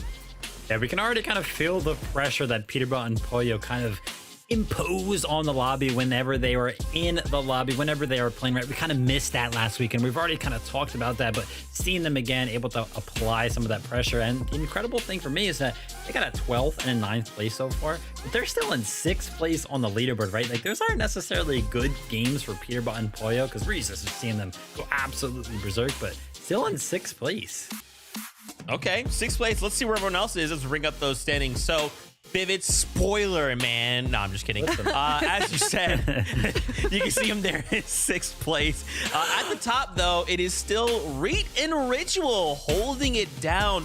Now up to 20 eliminations and the 96 placement points. Kelly, it's Reet and Ritual. Listen, Reet and Ritual, they got bamboozled in game number 1, right? Clicks eliminated Reet. They go down in 3rd place technically. And guess who Reet and Ritual were able to eliminate in game number 2? Well, it was Hound and Mason, the team that was able to take 1st place in game number 1. And Reet and Ritual, once again from the get-go, just has such a good control of this kind of low, second low ground right here. Before, they used to be like extreme low, like the lowest ground you could get to, but they've shifted over into kind of this second low high right now. And I think a little bit of that is the remnants of the splash, but since Nitro's gone nerfed, I think that they are a lot more confident going for these high elimination games that we know them to be able to do. You can kind of still see the remnants, right? It's kind of in the backs of their mind, because you would imagine that typically teams that want to claim that low ground, they actually usually go a little bit earlier than that. They were kind of sticking behind on that backside of zone, and typically when, you know, Nitro was very, very strong before the nerf, teams didn't want to take that low ground early, like we're used to seeing in past Fortnite season, because then you just get nitroed in on. So Reet and Ritual maybe still playing a little bit as if Nitro was pretty strong, but still, I mean, you can't really complain. They got 20 eliminations, Kelly. I'm pretty happy. Of course you are. 2 things to point out here in the top 10. First, look in that top 10th, right? Up 40 placements, Agers and Rise. We just talked about them. We talked about the Victory Royale. Another duo I kind of wanted to highlight, 8th place, Batman Booga and Rapid. Look at them jumping up 12 placements. And of course, another fan favorite from Kelly and the NA West Days. Whoa, why are you going to call me out, man? Of course, Batman Booga and Rapid here. An absolutely incredible duo. Rapid has just shown time and time again that this isn't just the Batman Booga show. No, this is my turn as well, and he has absolutely shown it in spades, his level of aggression, and also his ability to IGL for someone like Batman Booga to be so synergized with each other. I'm just so excited that they've done such a good job this major. I know I keep repeating it. I'm a broken record, but they have just been kind of good for so long, and then in this last chapter they've really started to shine, and Major 3 is the exact time that you want to do that.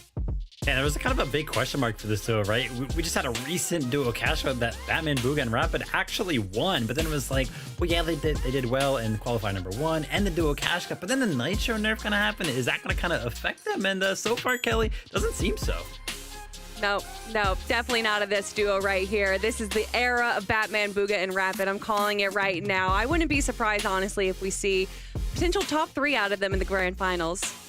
Okay, Chad, can you guys tell that Kelly is a fan of NA West? Can you tell? Can you tell? Maybe you didn't know that, can tell. but you should be able to tell that she's a big fan. Guys, we are getting ready here for game number 3, almost halfway through, but find your seats on the battle bus as we take it in with our casters. It's MDF and the best Taco.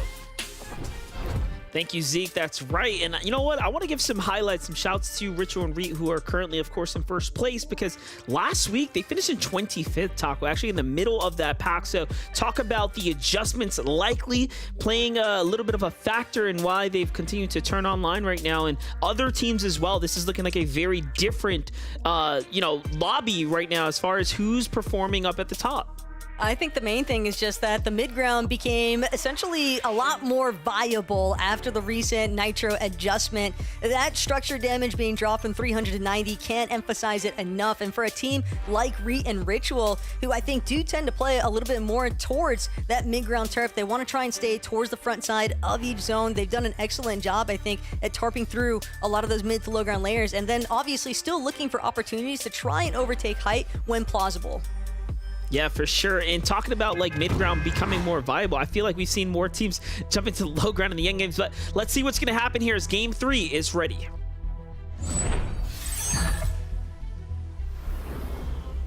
Qualifier number 2's game 3 is here.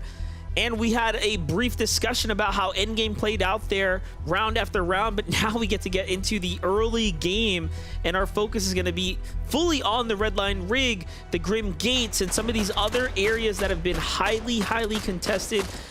Brutal Beachhead being the one from game 1 that had 6 teams here, Taka, if you remember, but it seems like stuff has changed up a bit here. Yeah, but no hand cannon for Paco this time around means that if there is going to be an early engagement with Paco and Vorteca, we'll have to depend on that shotgun instead, but doesn't seem to be the case. Brutal Beachhead looking relatively clear for the time being, but this is a far way to fly at this point. Gliding in, trying to go for that research rock, but Mixon and Blaha seemingly with a very decent out drop here could be disastrous for Quanti, depending on whether or not he's actually able to pick up some floor in advance. But Mixon gets the first couple of tags, tactical assault rifle, doing some work here. He's gonna try to give chase to Quanti. Quanti not even gonna get a chance to loot those chests. Instead, it's gonna be Mixon, Blaha side by side, taking full advantage of the primary spoils. Yapko does have hammer pump. It's a knock exchange. Quanti still trying to confirm it, just needs one more tag to do it, and he finds it. Mixon, Blaha defeated yet again here at Research Rock. And this might be one of the fastest exchanges for time to eliminations yet, and that could bode very well for Quanti and Yapko as far as their mid-game into the late game is concerned. Not only that, the standings reflecting it as Quanti and Japco have really done well with the times that they've made it off the drop, and you have to give respect to the fact that he picked up every SMG possible, making the difference there as he didn't have to reload. Very well played. Peterbot and Boyo here just on their early game kind of groove right now. Also a little bit of a change up for their drop. No contest in sight, meaning that they have much more time to go ahead and play some of these outskirts, play for some of the loot routes that they otherwise wouldn't be able to so comfortably, right? It makes a big difference, and standings I think are showing that they're having a much better week 2 here, as you didn't get to see their set lobbies strategy just last week. Same can't be said though here at the Nitro Drome. Kanata inside of the bush currently. He's got the 4x scope on the Hunter's DMR. The problem that Kanata's working with right now though, he doesn't have a whole lot of ammo to work with. He's got to be very precise with his shots. trying to see if he can have an opportunity to maybe even reunite with Cooper, wager their odds as a duo as opposed to playing so split and separate. Could actually make all the difference there at the Nitro Drone, because we did see at least 2 other teams looking to test them. Kaz and Rojo right now being very quiet, very sneaky. Trying to see if they can find Rapid and Batman Booga. Rapid and Batman Booga have also had outstanding performances, at least of what we've seen so far out of game 1 and 2. Oh, hesitation.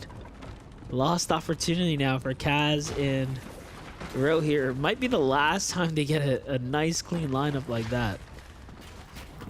Problem though is that Batman Booga maybe still a little bit isolated. In fact, no, it's just going to be 2 separate angles that Rapid and Batman Booga are looking to see if they can potentially split up Kaz and Rojo, but at the same time, where's Bucky and Okus? They were the ones initially contesting Batman Booga and Rapid at their POI, but Grim Gate, new entryways, new teams trying to surface here. Kaz, Rojo, Shieldfish exchange, but again, a gray pump is not exactly ideal in this type of circumstance. You can see a little bit of hesitation here. That hesitation, maybe slight experience difference. Batman Booga, though, he's got the full advantage. Just taking out pieces of the floor. All these edits seemingly in his favor. Small tags getting clipped. Kaz's HP chipped away at. Batman Booga does eat a shot in exchange, though, so will be forced to fall back temporarily. Reconvenes with Rapid, but that could be the exit point now for Kaz and Rojo. Although, sitting out in the open, just trying to see if they can escape with these underworld dashes. It's hard to actually connect any further tags, and Batman Booga at least got the 1, so a little bit of surge strategy implemented early on here. They rotate right into Reciprocal and G-Monster there, so keep a lookout on the feed. Oh, as I say it, there it is. Edgy and Def, though, on the hunt right now. Looking for what's left of the duo that they were fighting here just moments ago. A lot going on here for Edgy and Death. They have been coming up short, so they've taken down Paper, and at least it's a start for them. They need to start getting serious amount of points now if they want to make any kind of dent on the series standings. Yeah, for Death and Edgy, a lot of their play is going to stem from Cliffside Lodge. That's going to be their initial starting point, so no real surprise that they encountered Paper and Victor a little bit further north at Pantheon Path, but Mount Olympus, if they can control that POI, you have to remember, there's the possibility... No, Zooks actually on the chase here, which means Bacon likely not too far behind. Veno trying to be wary of the fact that he is in a 1 versus 2 situation. Fortunately for him, Clicks going to be able to finally provide some cover fire, and that will be the end of this exchange for the time being. Slurp Cacti, though, going to pan out for Zooks' favor, but it's a full fall back. In fact, Bacon and Zooks, they might be the ones in a real trouble now, as a third party has decided to engage. Sandy Steps just continues to heat up, but Virgo and Shadow, they've seemingly got the upper hand currently. They heard those shields crack. They want to see if they can fully chase down Bacon and Zooks. Shadow is one. Once he starts to fight, he's not leaving. This is gonna go only one way, and that's someone's getting sent back to the lobby here. And so far, Shadow and Virgo do seem to have the offensive intention here to continue to push until they see damage. And there it is. Already Virgo with the side angle there, setting up the distraction. Shadow stepping in now, giving up the focus of the positioning there to jump down onto Bacon's, grabs the walls as well. And he's just so fast with it. A promising player here. Zooks is hurt. Bacon is looking bad. Zones come in here. They don't have time to heal. They have to come down to low ground for any slither of hope with a health cactus or something. Otherwise, this is going to be it. Nope, there it is. Too late. And Virgo finds his eliminations there. And it does seem like shots came in from the distance there as Vino and Clix are still eyeing things up here. Haven't quite given up focus just yet. Strong attempt out of Zooks to try and hold his own. Was hoping maybe that Shadow and Virgo would choose to leave after that initial elimination onto Bacon, but you're right, MDF. Those shots from a distance, that is Clix and Veno essentially forcing Shadow and Virgo. They might have gotten the 2 eliminations, but they're not going to be able to rotate through Sandy Steps. Instead, they're going to have to dip even further into the storm, going fully south, a whole wraparound to Brutal Beachhead, because they know if they try to push any closer towards where Clix and Veno are positioned, it's just a losing battle. Clix Veno, they've already got so much space declared. They've got full leverage as well on some slight elevation, considering that Shadow and Virgo would have to be pushing up from that beach side, but Bacon and Zooks, they were really banking it all on just getting that solo pickoff onto Veno. That is part of the problem when your loop paths are known. Clix and Veno, they don't try to hide the fact that they play so separated, but Veno did an excellent job at making sure that he didn't go down.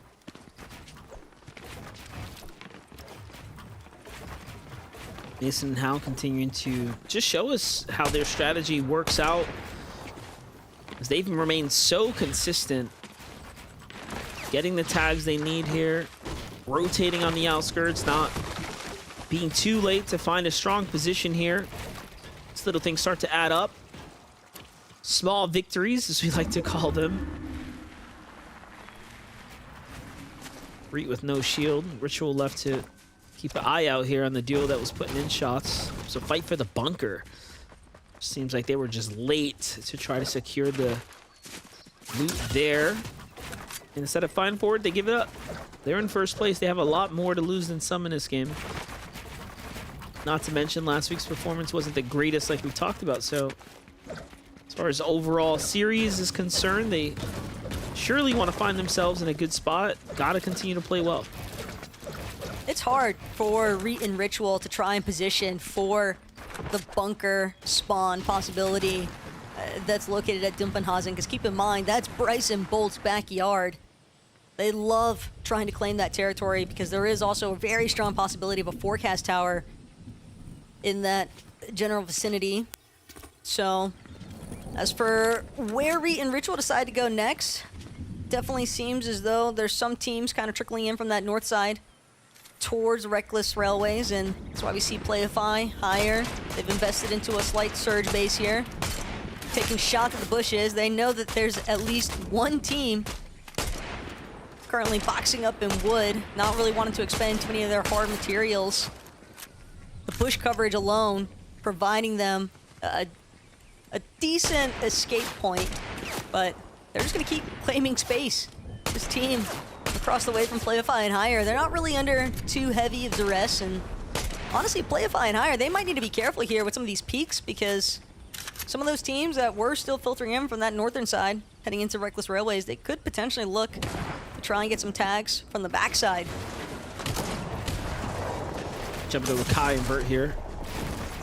Oh, and it comes in from Victor in a 1v2 situation, and this is after, meanwhile, this is after Pape was already rebooted and brought back into the game, but no, Victor, why did you let your guard down? He was right on top of him. A small mistake like that's going to cost him the game here. Vert will be able to save his duo here. That brings him up to 3 eliminations. Count the reboot. That's exactly the points that this team needs here, as they're middling into the competition here. Not a team in sight on the map right now, so should be a successful pickup. Take a look at from Vert's perspective here. Gets the wall, fakes to get up above, misses it, and just says, ah, you know what, might as well go for it. And it was the right decision indeed. But I like that a lot from Kylie, because running under the stairs in the first place made it so that it was all the easier for Vert to essentially collapse onto Victor. just could be purely coincidental on DF. Player trying to chase down their ones, but I do think that there is some light tactics involved there as well. But again, going for the reboot over at Mount Olympus could prove to be difficult. Kylie, though, definitely a European player that has been a little bit more under the radar, I think, in comparison to when so many people kind of emphasis all on Tayson, onto Veno, Blaha, Mixon. But Kylie's also someone that I think can't really afford to sleep on by any means. Rift Island currently controlled by Agers and Rise, and claimed as well, the capture point taken over by them.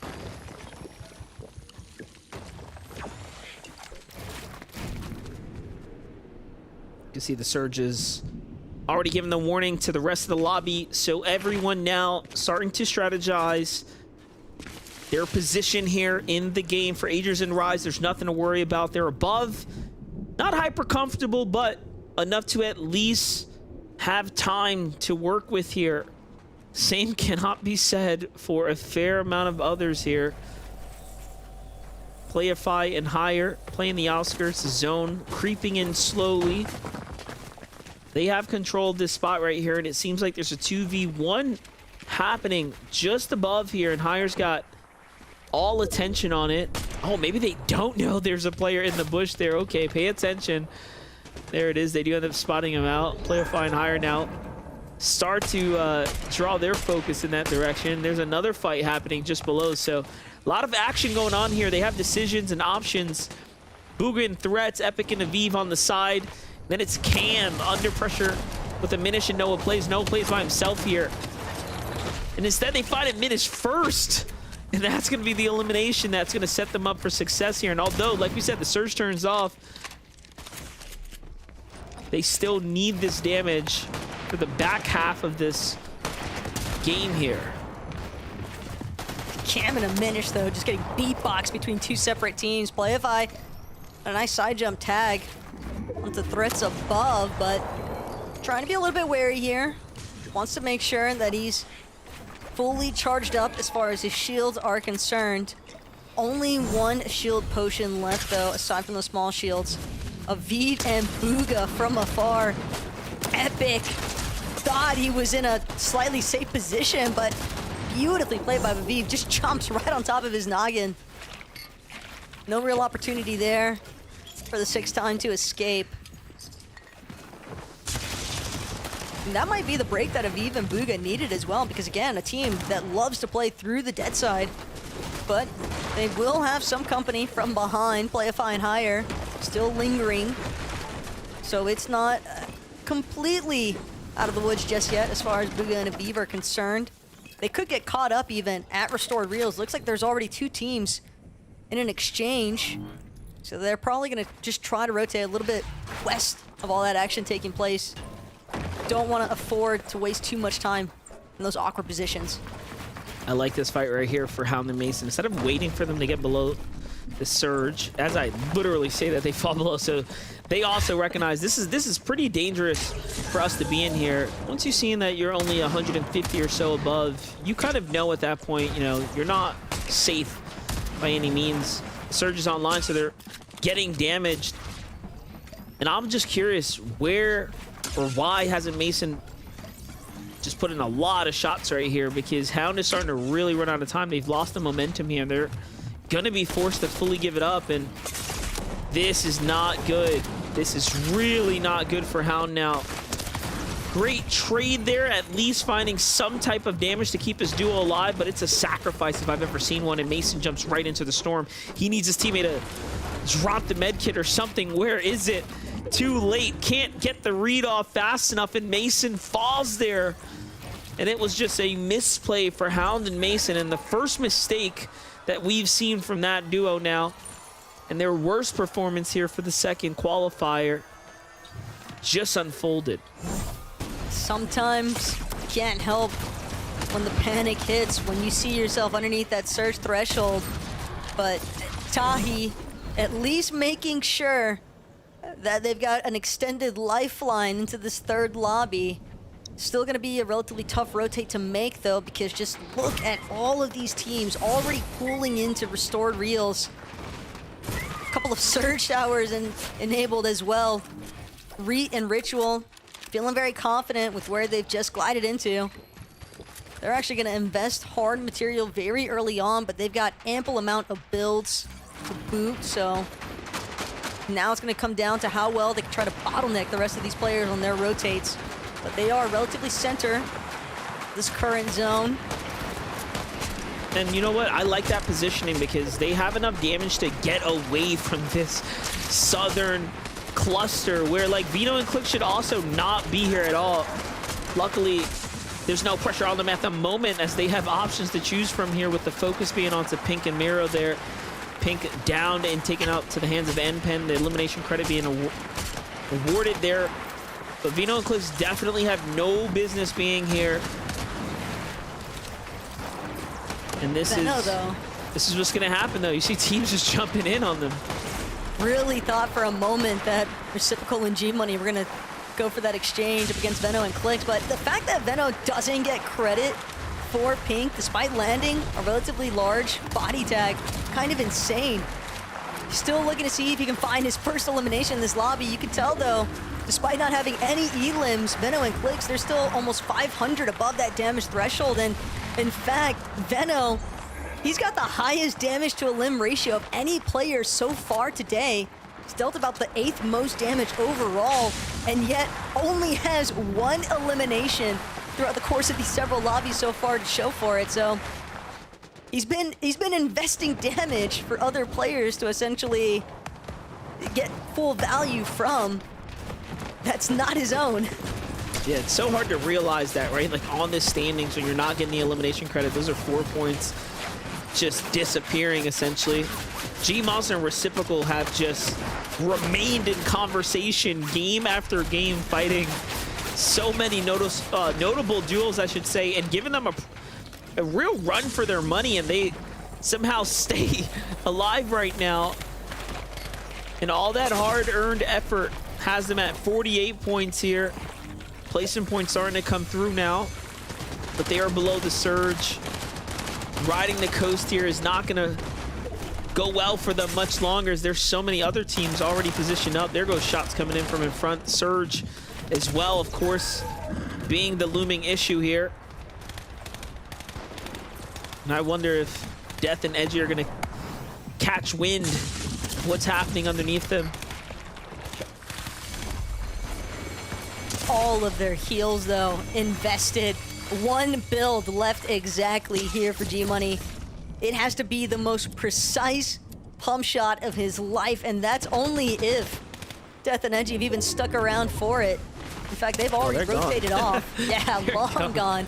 They're not gonna get caught out. Cooper and Kanata, though, another one of our teams where you wouldn't necessarily anticipate them to be struggling as much as they have been with the surge threshold so far today, but they gotta be careful. G-Monster, full desperation, trying to key onto their wall. Cooper and Kanata, they got other players on the other side, but they will be successful in eliminating G-Money to start with. Just above that damage threshold, but they have no heals to work with. It is all down to just running for their lives into zone. Yeah, and this is about as bad as we've seen Kanata position in the tournament right now. 3 games in, 38 points. You don't expect it from the likes of a team like a Cooper and Kanata, who we've seen really stand consistent up at the top of the standings. But hold up, Vino's got trouble here. It's up to Clicks right now. Tahi is very much hurt, and the thirst comes in, so Tahi really wanted those points there. It's going to be an eye for an eye here as Clicks, oh no, actually gets the elimination credit sniped by another player, so no points rewarded for him there. All that effort taken away from him, nothing to show for it.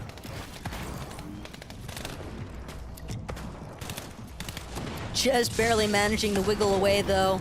He does at least have 2 more medkits remaining and a full Flowberry Fizz, so he won't be as bad off as he could have been heading into this next zone. But again, in a sea of duos, when you are the lone player, that's bound to make you a target. If anybody spots him out, he's likely going to try to hover more towards the backside of the zone. Booga dropped on the low ground. Peterbot and Pollo right behind them.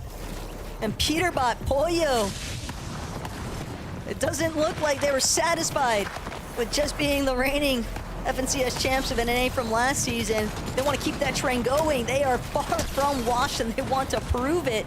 Controlling the low ground, Mordecai ripped to pieces. And Peterbot Pollo, they have so much space claimed currently.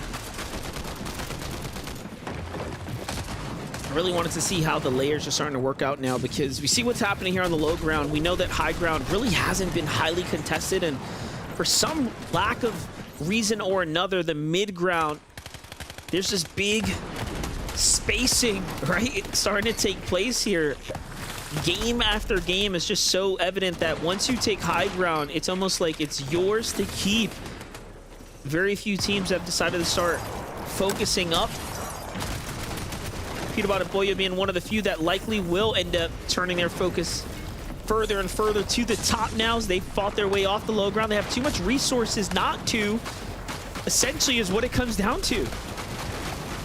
Peterbot even dropping that Machinist Medallion. Pollo already back to 75 shield. Sphinx, again, can't hold these walls. That mythic combat assault rifle, such a rapid fire rate, so difficult to deal with, especially in such a close range territory. Batman Booga, though, scrambling towards that ultimate low ground. He's got Cease and Jack at a cone underneath them, but he won't even get a chance to look down. He's got players up above. See these floor edits come through. Next thing you know, it's a massive tag after the fact. And everybody doing what they can to just try and survive. But Peterbot Pollo, you called it, MDF. It's only a matter of time. They just had to pick their moment. And it's a luxury that they were offered, considering how well off their loadouts have been throughout the course of playing the low ground. Yeah, it just makes sense. They had everything that they needed. And then this is another team I wanted to highlight here. Re and Ritual continue to run up the elimination lead here. Another 6 added to the bucket for them. They are just claiming names at this point. Who haven't they taken out is really the question, because they have been on a tear and they haven't looked back. Rapid finally falls there, not after, of course, earning a ton of reward for placement points here. And it is exactly how it should be. Reed and Ritual on the ultimate low ground, Peterbot and Pollo on the high ground working their way down. 2v2v2 situation. Actually, no, there's 2 solos in between the 2 layers here. Okay, those are points to be claimed, but shots come in from above and they just get melted down. Pollo and Peterbot clean up house here. And the cliff claims its toll there, forcing everyone into the bullets of the high ground duo. That was just such a smooth transition from where we saw Peterbot and Pollo just tarping so freely through the low ground, picking off solos and duos alike. And then, right when teams least expect it, they head up to the high ground with all of those materials. Perfect kind of loadout, MDF, and the rest is history. It's just a victory royale, simple as could be from there. Let's run it back one more time from Peterbot and Pollo's perspective. Like we said, they started way down in the low ground, somehow clean up that entire layer, and then say, you know what, we want a little bit more. They start fighting their way straight up and run through Sphinx before, of course, claiming the high ground. You can see here, this is what I was talking about, that cliff, forcing players to try to find a way around it. It was inevitable that Peterbot and Pollo were going to win the game there, Taco, and just like that, they take game number 3 in strong fashion. They are back like they never left at this point. Yeah, I mean, it was only a matter of time, right? That's what we all like to believe, at least. But as far as the impact across the board, as far as the leaderboard is concerned, we'll get a moment to check in on that right after the short break.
What's going on, Fortnite fam? Welcome back to the FNCS. We just wrapped up game number 3, and guys, got some news. Peter Bottom Player back, baby. They never left.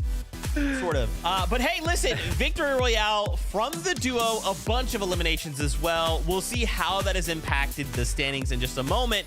But the fact that these guys have come back, they've gotten themselves a Victory Royale. Remember, we kind of had this question. They weren't in week number 1. Right, Veno clicks go absolutely crazy. And now we have a chance to kind of see them week number 2. And we're not seeing the 3 Victory Royales from Veno and Clicks. Now we're seeing Pollo and Peterbot picking up a Victory Royale instead. Yeah, exactly. And I think the big talking point for kind of us on the desk last week was like, okay, like, yeah, Clicks and Veno are kind of running the competition, but it seemingly seems like they're kind of walking up to the high ground and nobody's really contesting them. And then we were like, well, you know, we are missing Kanata, Cooper, and Peterbot and Pollo, 2 of the biggest name teams in the competition. And in games 2 and 3, Kelly, we have already seen the presence that Peterbot and Pollo kind of bring to the lobby, especially as it pertains to high ground.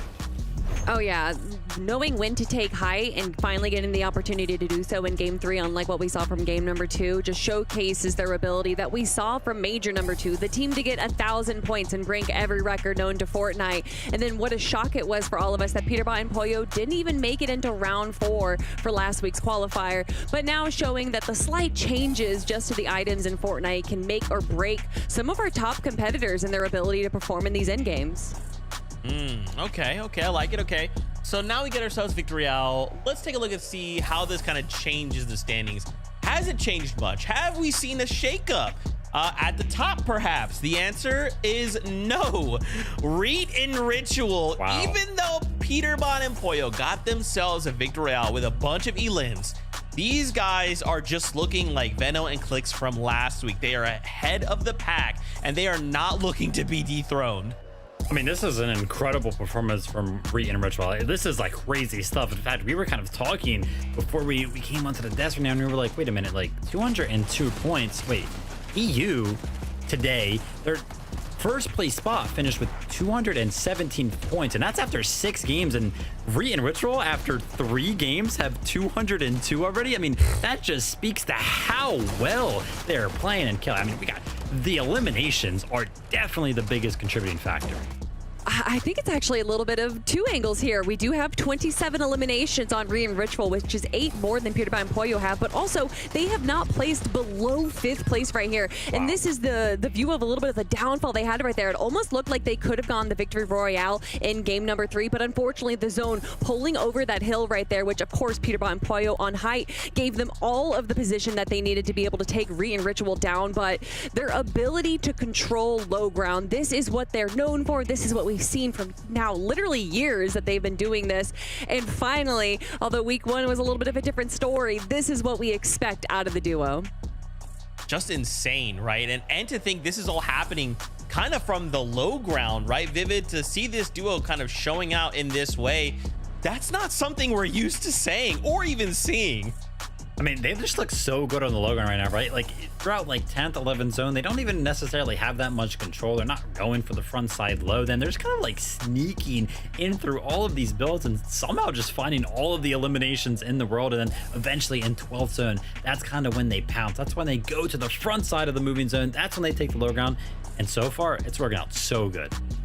Yeah, and you know, they start over in Reckless Railways. It definitely seems like this the zones have been kind of pulling a little bit into their favor, but the success that we saw from them in Major 1 was a lot due to the fact that they had Storm Surge Tower pretty much every single game, but now they've actually lost that to Bryson Bolts, who are landing a lot closer to the one that spawns around 60%, I think, most of the time.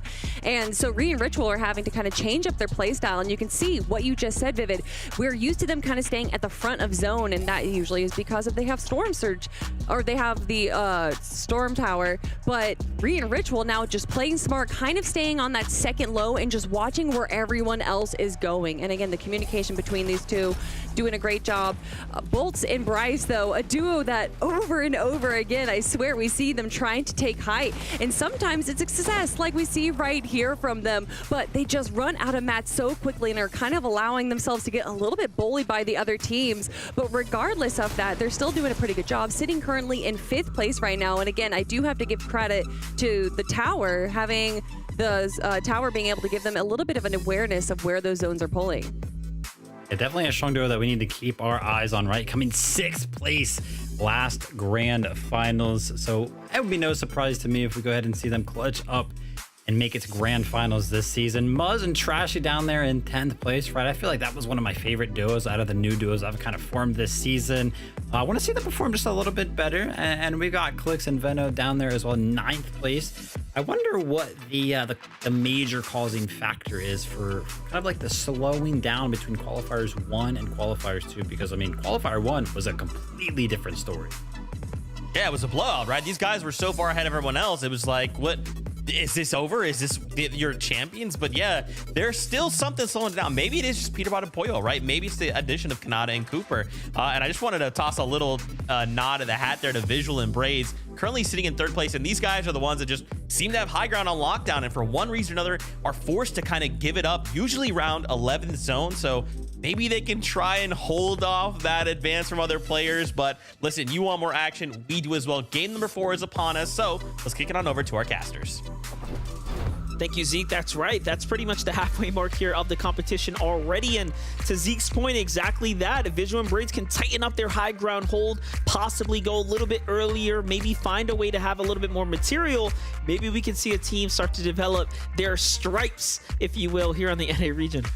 Yeah, it's definitely been a reoccurring theme, though. We're seeing some of our more experienced teams. I mean, that's not to take away from Bryce and Bold's experience by any means, or Visuals and Braids, but I think on that note, there are just so many teams that are kind of waiting for the later zones to develop before they make that charge for the high ground. And I think it's because of how chaotic the mid and low ground has been throughout the course of today's lobbies, that no one has really been able to establish much of anything, particularly through that mid ground. So whenever everybody's running low on materials, whoever's got the most, and last game lobby expectations was from Peterbot and Pollo, but whether or not they can repeat it, we'll find out, because the next lobby ready to go.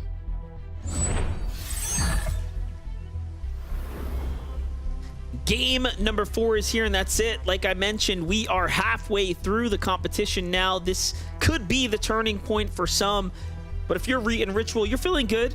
You have a nice comfortable lead up at the top. You figure things out here under the new state of the game, and that is of course part of the fun of what we're watching unfold here, as the huge adjustments that were rolled out earlier this week have already started to play its part, as we're seeing so many new teams, I feel like, really start to find their place in the current season. And look at this. You were asking about Bucky. Where was he? It seems like he's coming home to old trusty Rapid and Batman Booga, though, land on top of Oak. His first beat him to the punch. A little bit more prepared here, if you will. And Rapid keeping the momentum up, trying to hunt down Bucky. This is bad news bears all day long. Bucky trying to see if he can escape, but there's nowhere left to run. Batman Booga and Rapid, they've been dropping at Grim Gate. And it is a very well-known position for them.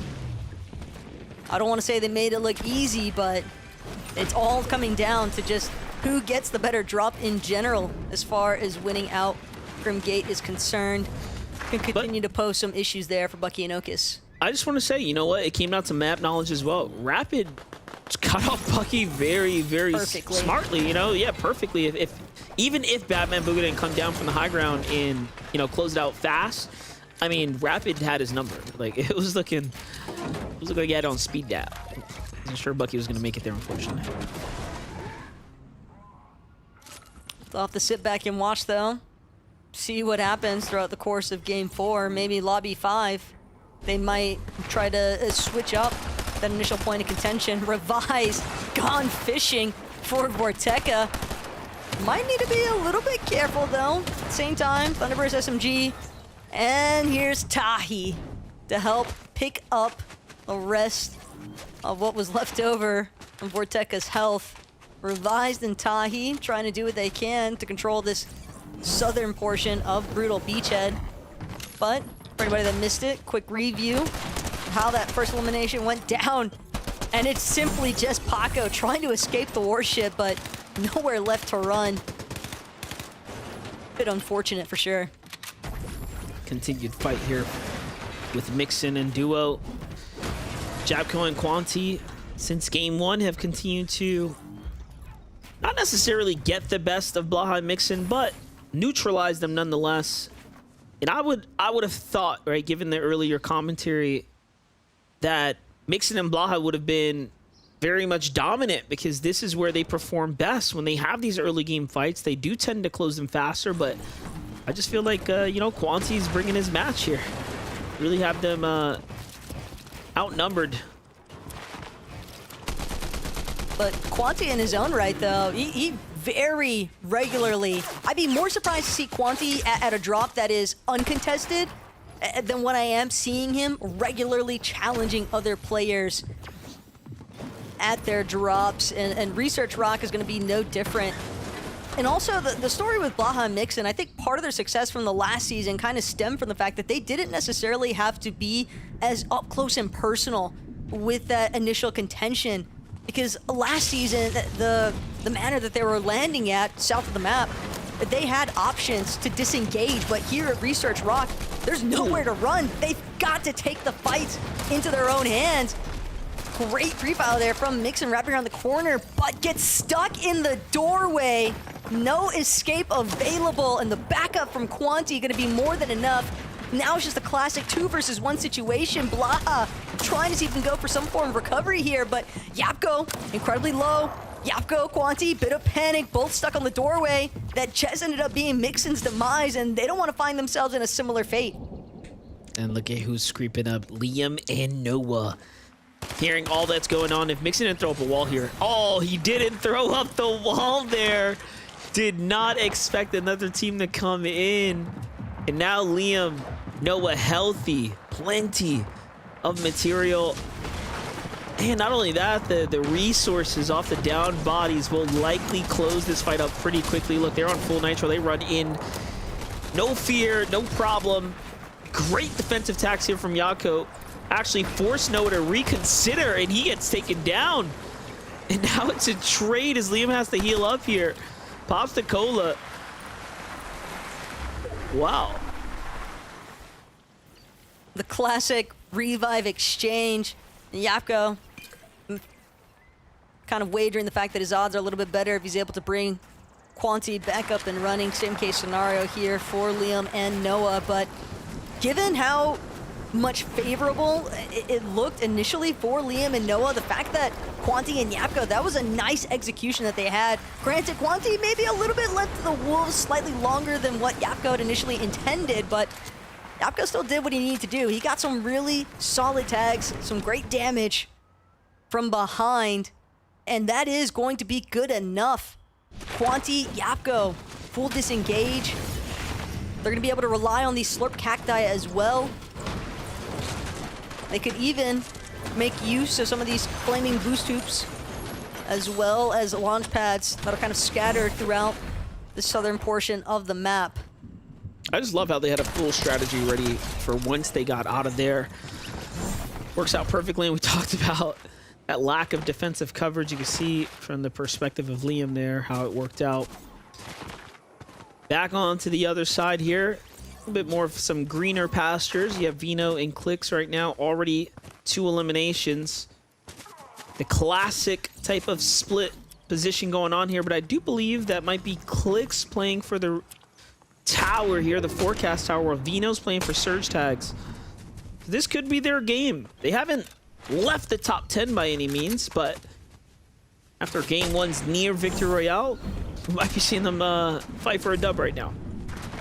Ooh, Veno. Wow. You can actually see how that first elimination actually occurred. It's just Hound.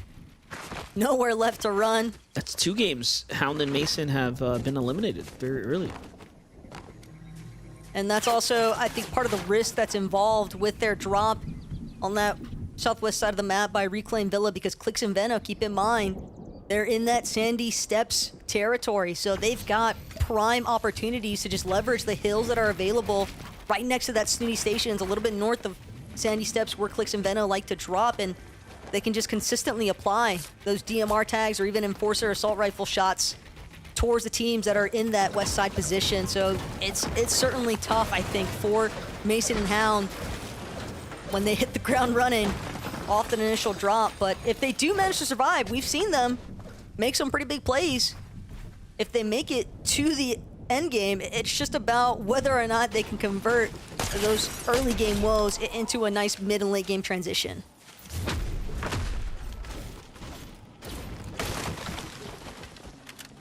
Right in between the Rig and Brawlers, you could see teams starting to pile up here. Fights finally ending. The Sphinx and Duke's got their eyes here on Kylie, who seems to be by himself, actually. Likely getting pushed by Diminished and Duo. On the Storm. Go ahead. Look like, I was just gonna say, Scented.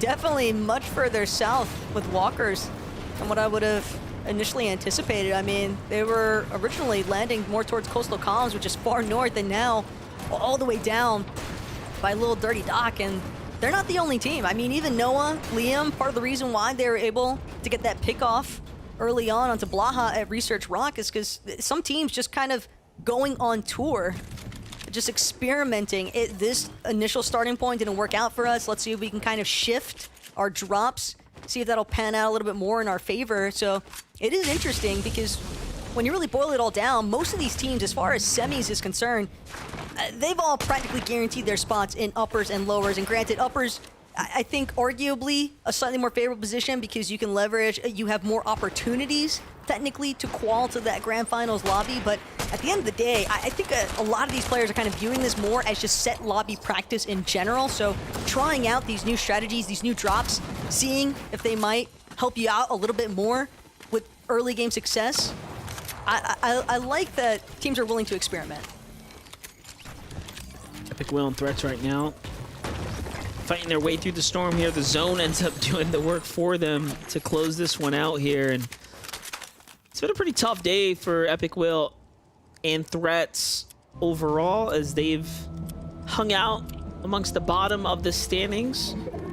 A lot of work to be had here if they want to be up towards the top at the moment. Braids and Visuals, our sleeper duo who has managed to fight for height time and time again here. Out of the 3 games, we've seen them up there at least 2.5 times. But hold up, we got to jump in with Reet and Ritual, our lead team right now, running through. Tyler, now Curve, the backup is here. Reet closes the deal. But no, actually, Curve slips out the side, so he gets the shield crack. He just needs to finish him off, but Curve's on the run. Be wise of Reet to play for the pickup, but no, instead he goes for the fight, looking for the side angle. Very smartly placed there, and look at the movement, man. This is what Reet has always been known for. This is also Reet and Ritual's drop. If anybody's going to have map knowledge of Reckless Railways, it's going to be Reet and Ritual, but Curve seals the deal, gets the finish, that full elimination, but won't be able to go for the revive onto Tyler. Unfortunately, no shield left to work with either. He's got to have the most exact shots of all time and hope that Reet doesn't manage to connect one in the process, but it's just too tall of a task to ask for. At the same time, though, the damage has been done. Reet, he's going to have to play for the reboot, and granted, he is isolated for the time being, but that's going to delay Reet and Ritual's rotate into this south pulling zone towards that Nitrodrome.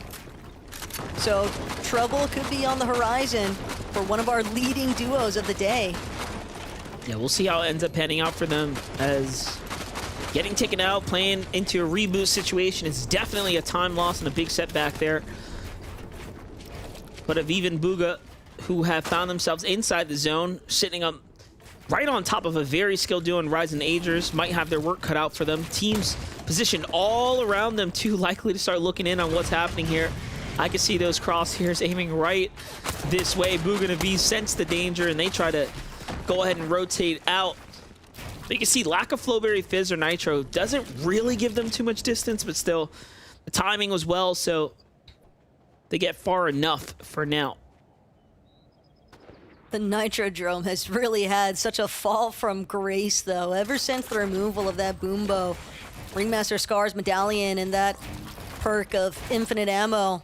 a lot less desirable, I think, because you have to remember, you're marked on the map whenever you are carrying one of those 3 medallions, and I think part of the reason Kanata and Cooper even had some struggles in some of our starting lobbies is did see them opting to carry that medallion at the start. And again, when you are marked and you're trying to establish search strategy, it can be difficult when everybody knows exactly where you're coming from. So not too surprised to see teams kind of opting to leave the Remaster Scar medallion behind. Instead, focus in, hone in a little bit more on just the direct rotates to zone. And there is still possibilities as well for these late rotates, especially for the players that are kind of pushing from the elevation that's involved with Mount Olympus. Quanti and Yapko, they've definitely done a solid job at recovering. All things considered, decent loadouts. Scissor and Chimp right in front of them as well. Trying to get some tags in while they can. They've got to be careful because they might have some other teams sneaking up behind them. Hope you guys are not done with the Peterbot and Boyo story, because they have continued to give us a reason to tune in and watch what they are up to. This is likely to be their first set of an engagement this early into the game, and Peterbot's going to go and make the call here to back out. I'm more curious as to why, given that this is a completely isolated battle. However, they are probably looking for easier angles, and honestly, they'll get the advantage of the storm once it reveals itself where the zone's pulling.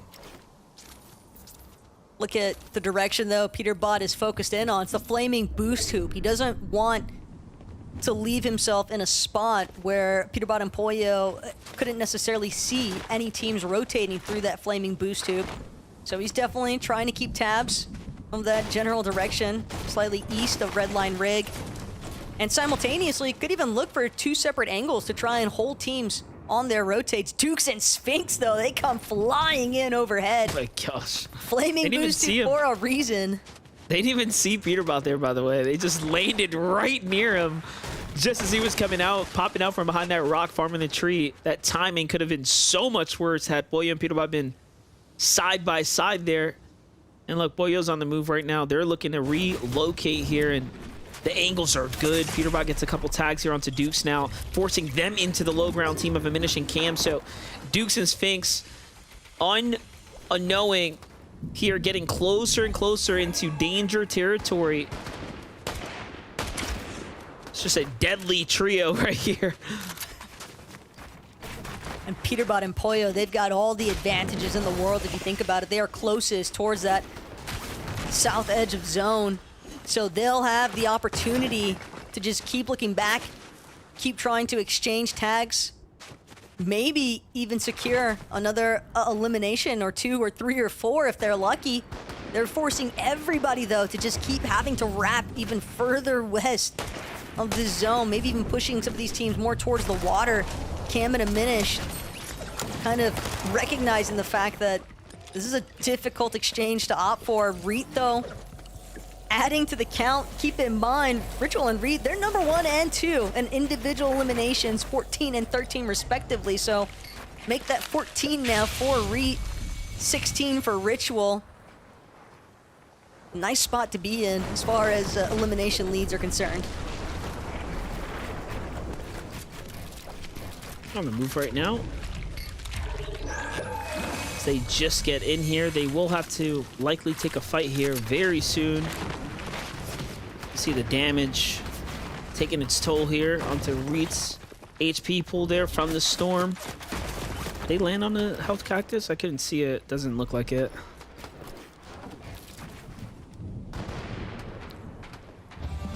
They have, should be regenerating relatively soon. But again, keep in mind that desert part of the map littered with slurp cacti, so even if they aren't directly next to one, they're bound to rotate next to some as they keep their pace up. Bryce, though, without bolts, getting slightly held up here at the Nitrodrome as well. This is not going to be an easy rotate by any means. He's trying to just kind of linger. So many floppers, though, that he can work with at least. from inside of the storm. This is right on cue. We jump in with Peterbot finishing an elimination here. Picking one up. And take a look. A lot of teams rotating around right now, trying to see if they can get a more favorable light side of the zone there. And look, he lands right on in. Straight off the boost tube, perfectly on Desire. And then gets the finisher. That's a refresher. Welcomed one, and then another elimination being set up here. Back to back now, as they've cut off Bax and Claire here. Great tag. He's just trapped. Bax aim gets finished off there as well. So many heals as well. Medallion? Peterbot has that machinist medallion. He's going to drop it early, though, for Pollo, since Pollo's health a little bit worse for wear in comparison to Peterbot. And regardless, because of their material count and their plethora of heals, Peterbot Pollo, they're just going to box up for a moment here in metal. A luxury few can afford to do at this stage, but they're 769 above the damage threshold, while so many others are struggling. Peterbot and Pollo just continue to thrive, and visuals as well. Slight ramp up, but he's got to be very wary of when he actually decides to peak. No, this is perfect. Peterbot was like, oh, you're gonna sit on a ramp with no cone? He was about to jump on him right away. And then they just recognize it's probably gonna be a free elimination. Yep, all signs point to this team needing to key visuals. And just like that, they send him right back to the lobby. That's 4 elims now, more material, and they are just loaded up here. Take a look at Bryce coming in, finding Edgy here, cones him up, grabs the wall, also making it look very easy. That's not far north where Peterbot and Pollo were just at. Jumping in with Bryce, though. Taco, he is 300 below, just about 234 right there. Yeah, initially you would think that that elimination would help out, but when you are this far down in the damage threshold, no heals, no shield, 11 white HP, only 70 shield directly. Just log out, right? It's feeling like a go next, that's for sure. Oh, if Bryce gets a recovery from this point, that's a massive momentum swing as far as confidence is concerned, but I think a player as experienced as Bryce can kind of recognize the fact that he's just got to play sneaky for placements. Maybe he gets a cleanup on the backside. You can tell there's a big box fight happening directly up above him, but he's got to be wary of when he actually chooses to shoot. Spots Rise getting knocked, but he's just too far down the hill. That's going to be an easy cleanup from ahead. Ager's not going to allow any form of a bounce back there. Meanwhile, Re and Ritual slip their way to danger thresholds here with the Surge being active right now. And although we're in moving zone territory, Re and Ritual will have to put their focus in on damage, not just the rotation right now. They're going to be one of the first to get a move on here. You have options like Epic Whale and Threats there off to the outer edge. Peterbot loses Pollo here. Last we jumped in with Pollo, he had a slither of health. It seems like things couldn't quite bounce favorable for them. Peterbot not done yet. Still looking to hold his general position here and fight back. At the same time, though, spotted out Clix and Veno. Keep in mind, Clix Veno, they established control for the forecast tower very early on. It seems as though they're definitely trying to leverage it, biding their time, waiting for the perfect moment to strike as far as their next rotation is concerned. But Ritual Re, they've got a whole elimination on their hands. Rigby, unfortunately, nothing worse than being the player that gets tossed into somebody else's turf, but Ritual and Reed still very much on high alert. Seems evident that they've got some kind of an audio cue, and Zooks and Bacon just one layer above them for the time being. They might be hoping that they actually opt to drop to that ultimate low ground, and if they do, Reed and Ritual, they'd be more than happy to try and scoop up another knocker elimination or two. It's a great update from the high ground. If Eve and Booga have a chance right now to put themselves into that top 10 conversation, possibly solidify themselves even better placements now. they've broken the triple-digit points threshold, but also have high ground. Meanwhile, Clix and Veno on the outskirts there, also at the spear point of the zone. Rotate here, Re and Ritual finding their way slowly up the damage numbers in this end game. There goes the Nitro boost. Off they go to the front side of the zone here. And this is what they did great last time, securing a low ground position early and clearing up the low ground. Let's see how it's going to work out for them right now.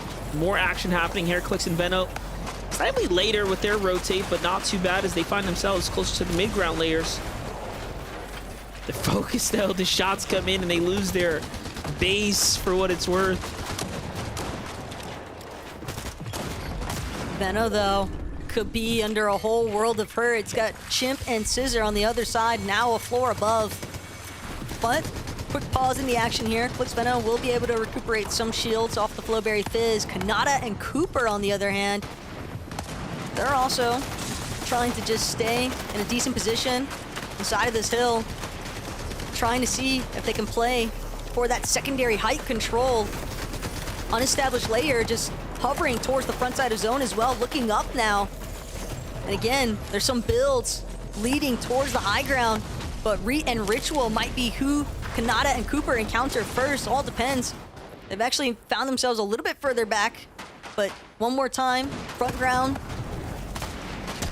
up front side of zone, low ground, I should say, under their control. I think Veno didn't mean to jump down there, unfortunately, but either way, he still has a chance here to continue to make up more points. Inside of a top 10 now. Reciprocal and G-Monster went from giving up the high ground to Bugha and Aviv to recontesting for it and now having to try to defend it up against Kanata and Cooper. And that's going to be unsuccessful here as G-Monster does fall. Reciprocal falls shortly after and then loses Kanata. So Cooper's by himself. He finds Tahi there. So a lot of different teams looking to get inside the conversation here. In a bad read on the Storm, I think, from Cooper for a moment there, but gets to pick up his teammate. He gives him a little bit of runway to work with on the other side of the low ground here, though. Re and Ritual continue to clean up the low ground. That's Veno, that's Clix. Down and out. The elimination run for Re and Ritual continue here, and then they find Muzz as well. Just not your floor. Unfortunate stuff there for Muzz. Drops in instantly. I mean, he didn't have any HP to work with, though, to be fair. Muzz was just hoping that there was going to be nobody on that ultimate low ground. But again, Ritual and Reet just continue to powerhouse through the front side of this ultimate low ground. Cooper, Kanata now fully replenished on the high ground. What they don't have much of, though, is just the materials. But Cooper, small refresh. He's got a med kit to work with now. He's just waiting. Kanata probably banking on being able to play a little bit of Disruptor here towards the end of it all. Now they're going to finally drop a little bit closer towards Reet and Ritual, kind of just creeping up onto them. 2 versus 2 situation. This could be Kanata and Cooper's first victory royale of the day. It's all going to come down to the final moments of the zone. Only one build left to work with. Make that none. Cooper trying to chop through, but Reet and Ritual, they're just going to come down to an all-out brawl here at the end. And Kanata seemingly in the favorable spot to close this one out. Last tag's going to do it. Reet and Ritual have finally fallen here. And lobby number 4 going to belong entirely to Kanata and Cooper. Excellent job as well for them coming from the fight of the game. Really, they really did have to really work for it because Tahi tried to contest them. They had to take out G-Monster on the high ground. You have Bugha and Aviv with intentions to try to maintain their spot there, but in the end, Cooper and Kanata do end up winning here. Take a look at how Cooper gets the trade that he needs and puts the damage in onto Ree, and then in clean fashion, Kanata closes it out with a wonderful drop shot there. Dignitas Kanata, Dignitas Cooper win for game number 4. They were out of the conversation, almost out of the race, if you will, after those first 3 games. We're talking them down what seemed like for a moment there, but here they are back in the action. So with that, we're gonna need a quick second here to recoup. We'll be back after this.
What is going on, Fortnite fam? Welcome back to the FNCS. We just wrapped up game number 4.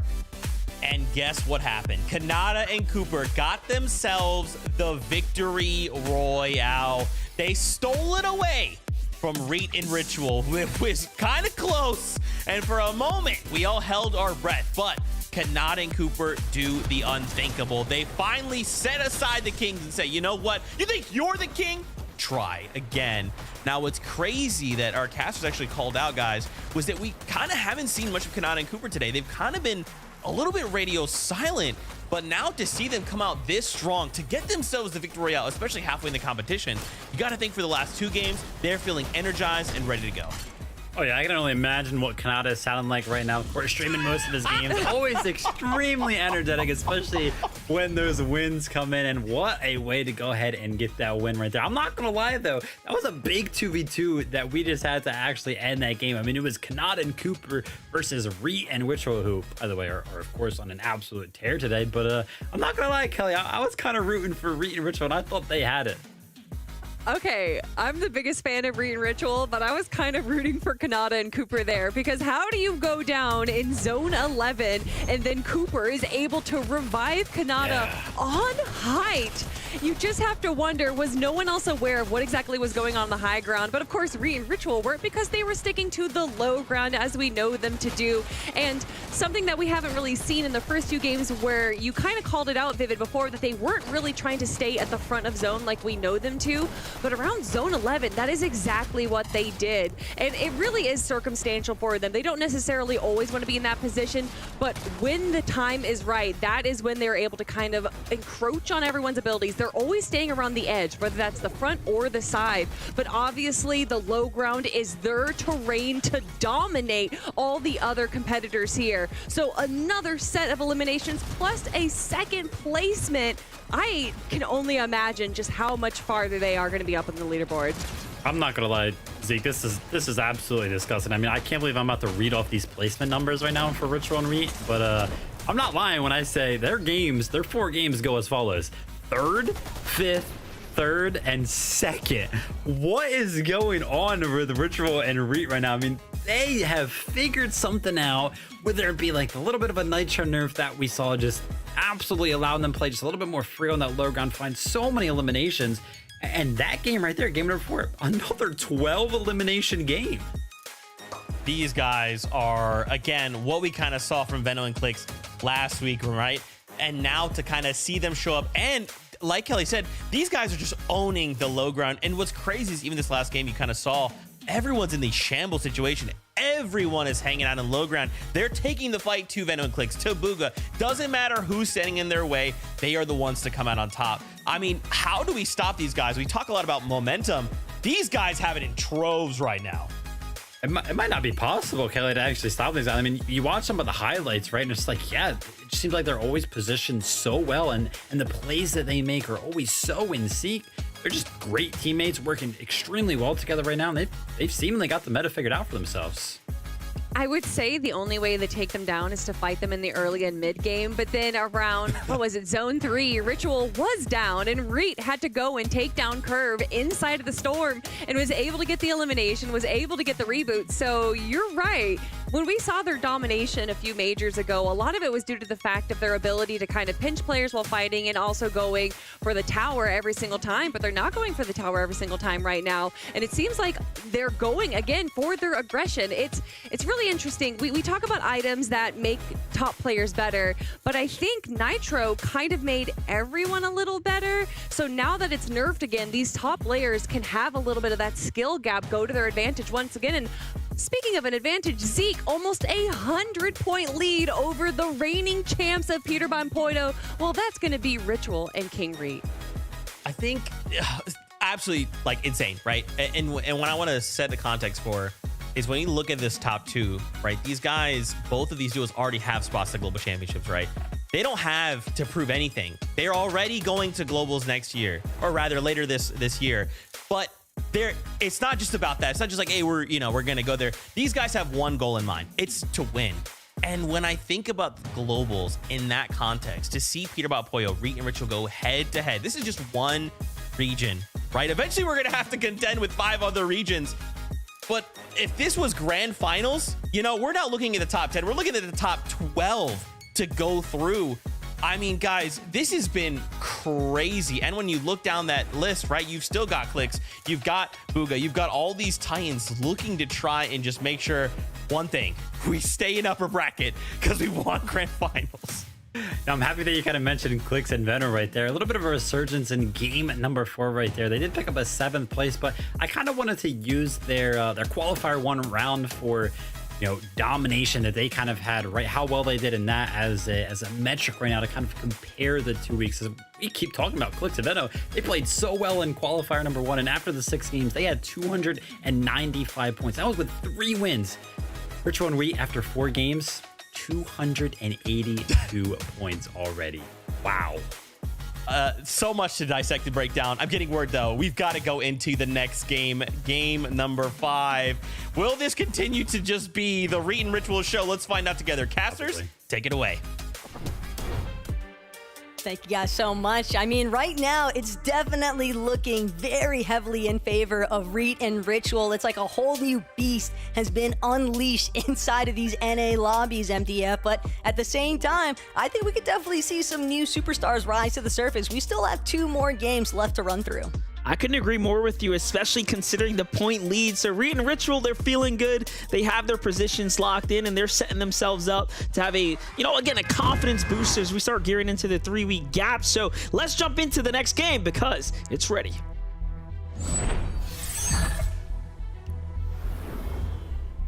And just like that, lobby number 5 has begun to ensue. Everybody departing from the battle bus, but Monster, again, we have definitely seen a little bit of favoritism as far as how some of these early contested fights are panning out, but this one at Brutal Beachhead in particular, last lobby was one of the first circumstances where we saw a really heavy influence take place because of that third-party swing.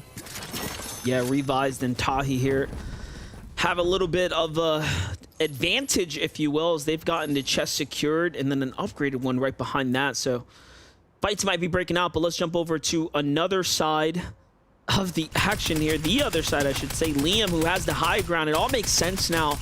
As you saw, they had success with a late rotate here. Liam and Noah have all advantage. Oh, not looking good for Mixon as he gets tagged up a few times. This is before they even get to really get situated here against Quanti and Jopko. Quanti just watching. Tactical pistol doesn't find much, but still great tags nonetheless. The double tack pistol, though, could be problematic. Nuka-Cola, back-to-back Nuka-Colas as well, thanks to the chest find. And that'll be a nice boost. Quanti finally going to get some shields online.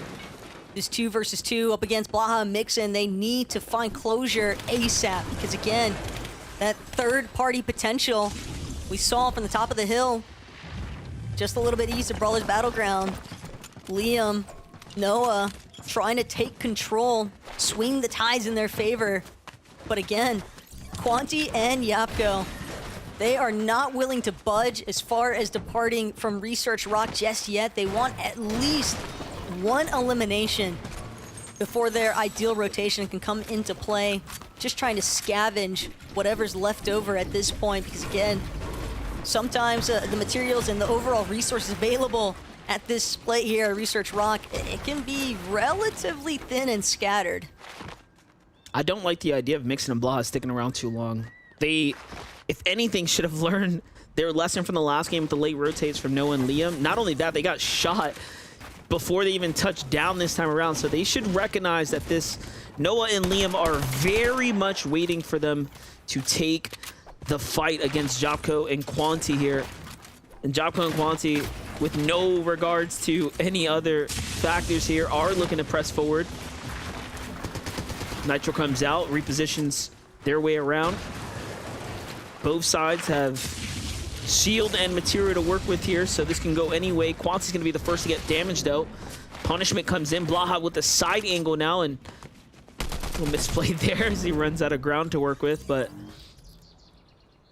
all in all here, danger still lurking above. And finally, looks as though Liam and Noah are starting to try and close that distance a little bit from where they were perched on their hill, kind of recognizing the fact without scopes on that tactical assault rifle, it's going to be very difficult for them to actually confirm body tags from afar. So they've decided we're going to just join the fray directly. This could be really bad news, though, for Yapko. He's so isolated.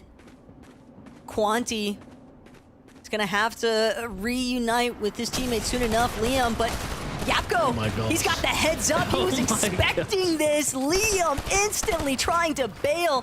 Noah right next to him, but Yapko, he's got Noah a little bit pinned here. Quanti may even get an opportunity to finalize that knock onto Liam with how low he is, but instead, Yapko just trying to hold his own here. Doesn't want to forfeit too much ground. Doesn't want to allow an opportunity for Blaha and Mixon to look for a hard engage onto Quanti.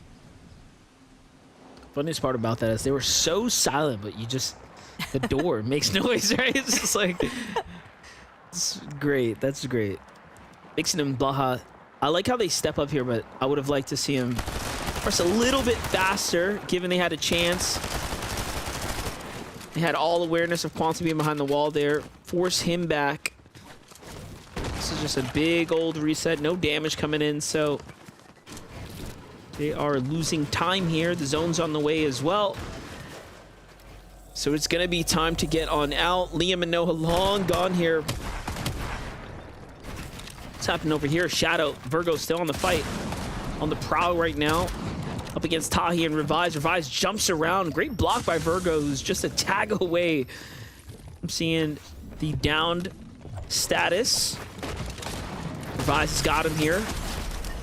Virgo ready, waits for him to come in and hits the shot. And on the other side, simultaneously, Shadow deletes Tahi as well.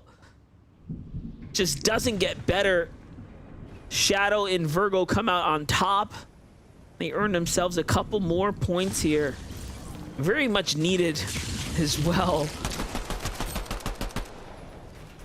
Yeah, it's definitely been a tough day for some of these teams.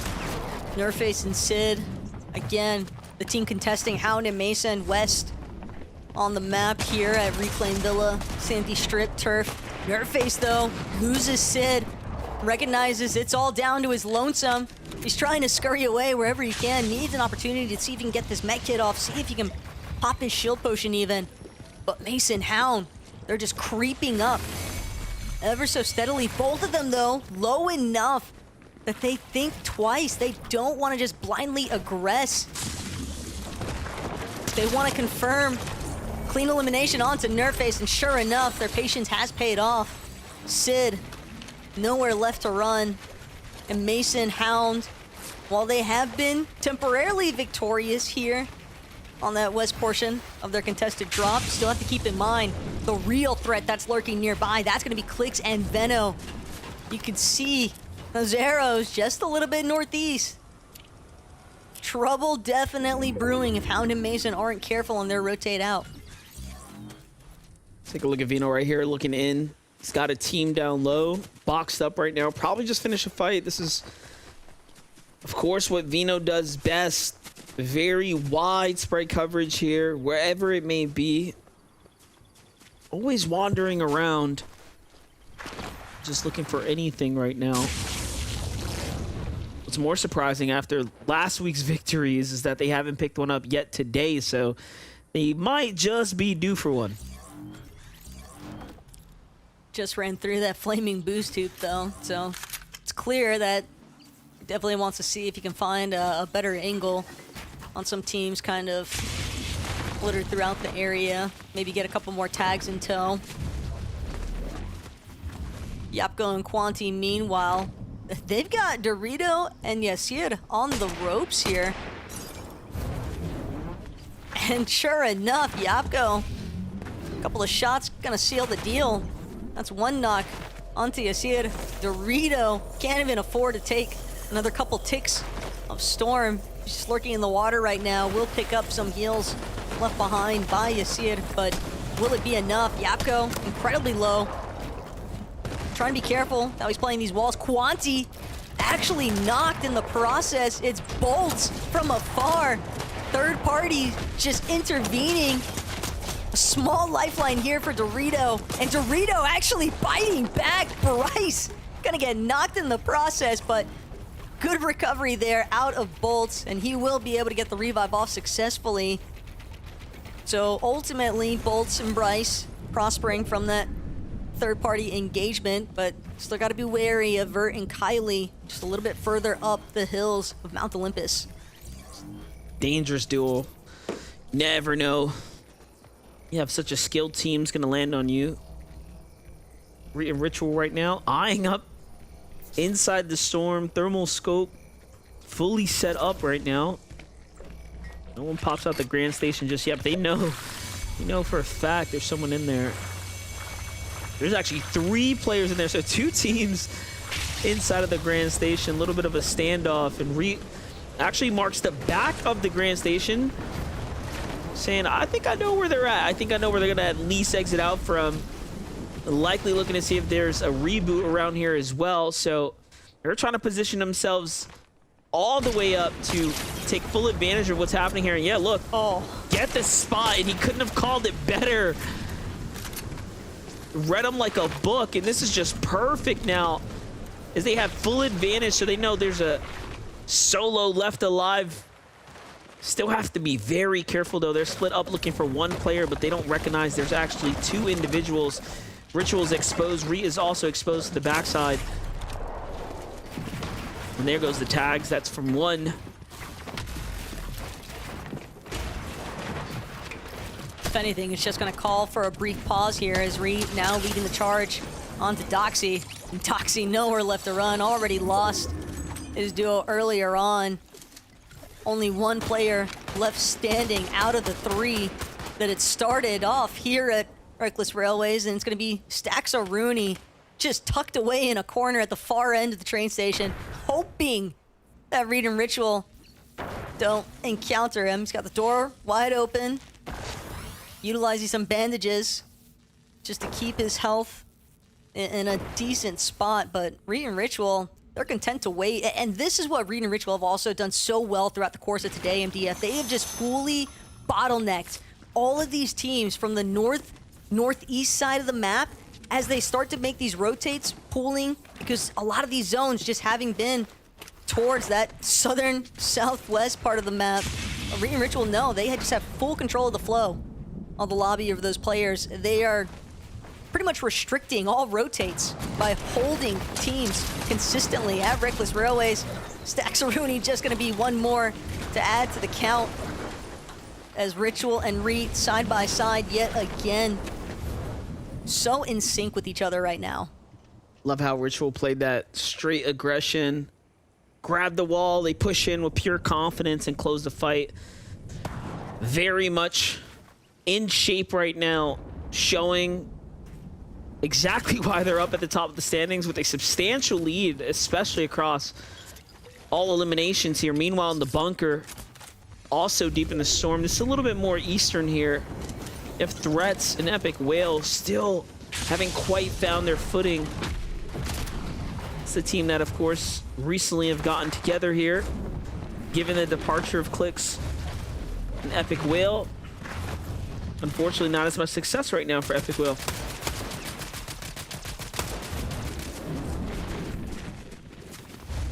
It's definitely been probably more quiet performances, especially when you look at the direct comparison to when it was epic with Clix. But at the same time, even in the last season, search strategy and those mid-game rotations posed to be the biggest issue for Epic and Clix. So now Epic with Threats still landing at Lavish Lair. Again, just kind of having to go cross-country so consistently. I think that's a big part of the reason why we haven't necessarily seen them kind of at the top of the leaderboards, because it is difficult to make such a far rotate from that northern side of the map all the way down south, and you have to do it without compromising every single one of your material counts and resources along the way. And they don't have Slurp Cacti to rely on, unlike players in that southern side of the map. Free regeneration. Bucky Yokus, though, they love playing for Rift Island. They made it out of Grim Gates this time. G-Money Reciprocal fighting for their lives currently. A lot of brick getting thrown out at will here, but G-Money just catches Bucky slipping. Bucky thought he had control. At the same time, G-Money just reminding him nothing's ever really safe. Pre-established turf on this Rift Island. But now it's going to be Pump and Empen trying to pay them a visit, and Pump just deleted practically the moment that he rips in. Gotta really respect G-Monster right now. It's a very, very clean performance we've seen so far from him, and he's continued to, you know, be one of the few players that have just caused upset after upset. Now finding Pump from Team NPen. Nitro comes out. That's going to negate the fall damage, and straight into the wood box they go. That's a mistake for NPen there. He knows it. They know it. Quick close and a finish there. That's going to push them up to 3 eliminations now. And pure refreshes across the board. Plenty of brick as well to go ahead and farm back here. That's going to put them right back in the game at cap material count. And I don't even think they actually got to secure the capture point in time. Teams land on them before they could actually secure it. So plenty more to retreat to. Meanwhile, Peterborough and Boyo pushing their way towards 200 points now with that elimination they just picked up. It seems like G-Money and Reciprocal, more than anything, they could have maybe even been pausing actually capturing Rift Island because they wanted other teams to come and challenge them. They knew they had so many pre-existing builds already established. It was going to make fights all the easier, as well as giving them good angles onto the players rifting in, like what we saw happen to Pomp, just instantly smacked the moment that he came through that rift. And have to expect part of the reason why we're seeing a team like NPen and Pomp head up towards the top of Rift Island in the first place. They were likely looking for some resources that they didn't have success with earlier on in this lobby. But Peterborough and Boyo, Bacon and Zooks just getting absolutely doused in the process here. I don't think you could look for faster time to elimination than that. It's pretty clean from Peterborough and Boyo here. It's not a team in sight either that's going to be stepping up to them. Jumping in with Kanata and Cooper now, who are on the move here. One position to the next. The zone's going to pop and reveal itself, and off they go, wasting no time here. I like this move here. I like this rotate. There's a team right above them, though. It's Veno. It's Clicks. And look, the immediate decision to go ahead and continue to dip low. Plays into this indestructible low ground for the rotate here. Very smart. You're just seeing the Kanata experience come into full play here as he is leading Cooper into better and better situations here. And this is coming right off that last game that they really did need the win. They needed to, you know, put themselves in the conversation, put themselves on the leaderboard. You got to keep in mind the Kanata, he's openly stated IG yelling is everything. Decision making is where I'll provide the difference. He's very open about that fact in interviews, and essentially looking to try and just outsmart his opponents. And yeah, like you already called, just an excellent display of experience, but still a little bit surprised to see some of the teams that have been struggling throughout the course of today, because when you factor in the way that some of these duos looked throughout round 3 of opens, I mean, Bacon Zook's a primary example. Those guys had 4 victory royales from yesterday. And then here today, just having a tough time converting their mid game into a strong late game. But that is kind of just the nature and the differences, I think, of a set lobby experience. But still excited to see whether or not they bounce back in that final lobby. They're not the only ones looking to try and establish themselves, finish the day strong. Visuals Braids, another one of our teams that I think we saw glimpses of greatness from earlier on today, and it's just tough to always replicate that success. See Braids and Visuals right now. 87 above the surge threshold. This is where the pressure starts to set in, especially if you're a team like them who's somewhat deep into the storm here, so they don't really have the advantage of being on the edge to take a box fight or find a rotating team. They will be at the mercy, likely, of others nearby. Meanwhile, Re and Ritual somehow with 3 eliminations right now are still below the damage threshold of where they want to be, but they have a team below them. It's Scented and Walkers. This would be the last option for them to go ahead and take here, especially positioned this far out on the edge of the zone. Other teams, if they took a fight here, will surely look to target these fresh builds once everything breaks out. They need to find tags yesterday, so there's problems starting on the horizon right now. Finally for Re and Ritual, this is the worst we've seen in them. Could always be worse, though.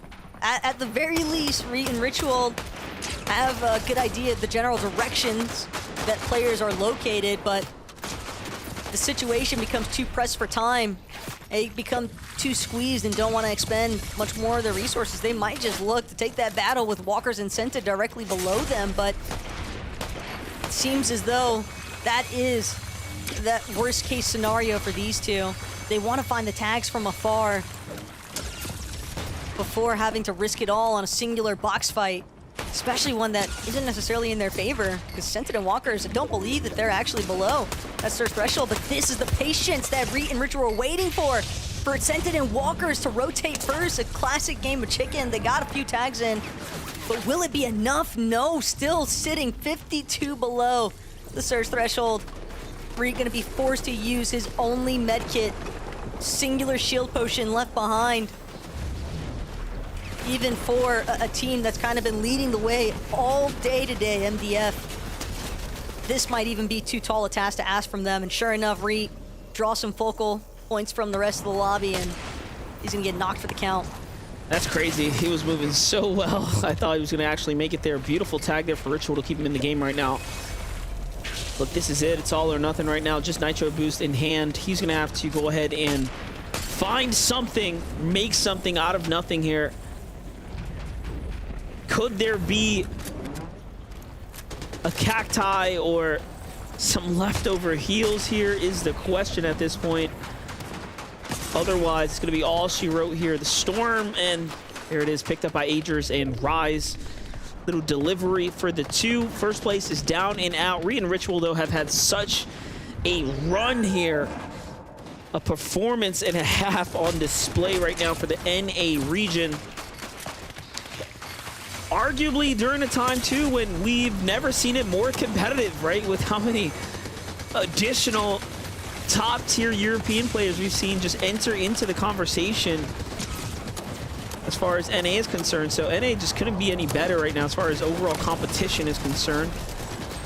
Braids and Visuals meets their match against Clix and Veno. And Veno will be saved now by Clix, who ends up hitting the mark. Couldn't have asked for a better cleanup crew at this point. For the Nuka-Cola to expend as well. Veno, he's back into the action here now. Ample damage above the threshold as well, so Clix and Veno will have prime opportunity for Veno to regenerate all of his health and as much of his shield as possible. Could possibly even get back to full soon to come. We'll have to wait and see. Up on height though. Again. G-Money and Reciprocal. They want to control, stay perched above the rest of the lobby. At the same time, though, you've got to make sure that you are suppressing at secondary height, lower layers, a couple of wood ramps. They might draw some undesirable attention with these wood builds. At the same time, though, no one's got an opportunity to look up just yet because the mid and low ground layer is just smothered with congestion. I mean, I like that they're at least putting pressure down, though. This is like a learning experience or a learning moment for them compared to the last few times we've seen them out there. So, see what they can make with the high ground spot. Meanwhile, Veno Clix back in the game here. Looking healthy. Peterbot and Boyo running through their layers right now. It's going to be likely a 6th elimination they're trying to pick up right here. All metal being utilized. Showing us that Peterbot must have been feeling the pressure of the fight that they were just in. Attacks come in from the distance now, and they will just have to reset here. But 6 elims for Peterbot and Boyo right now. They are rocking their way up the standings here. A big end game right now, and they'll surely be in the conversation to end this week in first place up against Re and Ritual. So the battle is on and the race to the top begins. Meanwhile, Rapid and Batman Booga from the Grim Gate contested, continuing to fight against adversary, find themselves in another end game.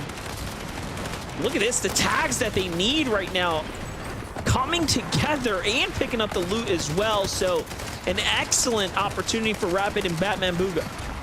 Huge materials refresh on their hands currently. Batman Booga also going to get an opportunity here to rebuild his shield. Clicks, Veno, kind of just watching their back, trying to be very wary of how they're tarping through this mid-ground. They know they've got company nearby. At the same time, likely aiming to try and make a play for height soon enough, and they're not the only ones. Bolts, Bryce, kind of gazing at the skies above. Pollo and Peterbot have worked their way up to the high ground, and this is the pressure that's going to prevent Clicks and Veno from making their move just yet. Trashy and Muzz as well, working through that secondary height.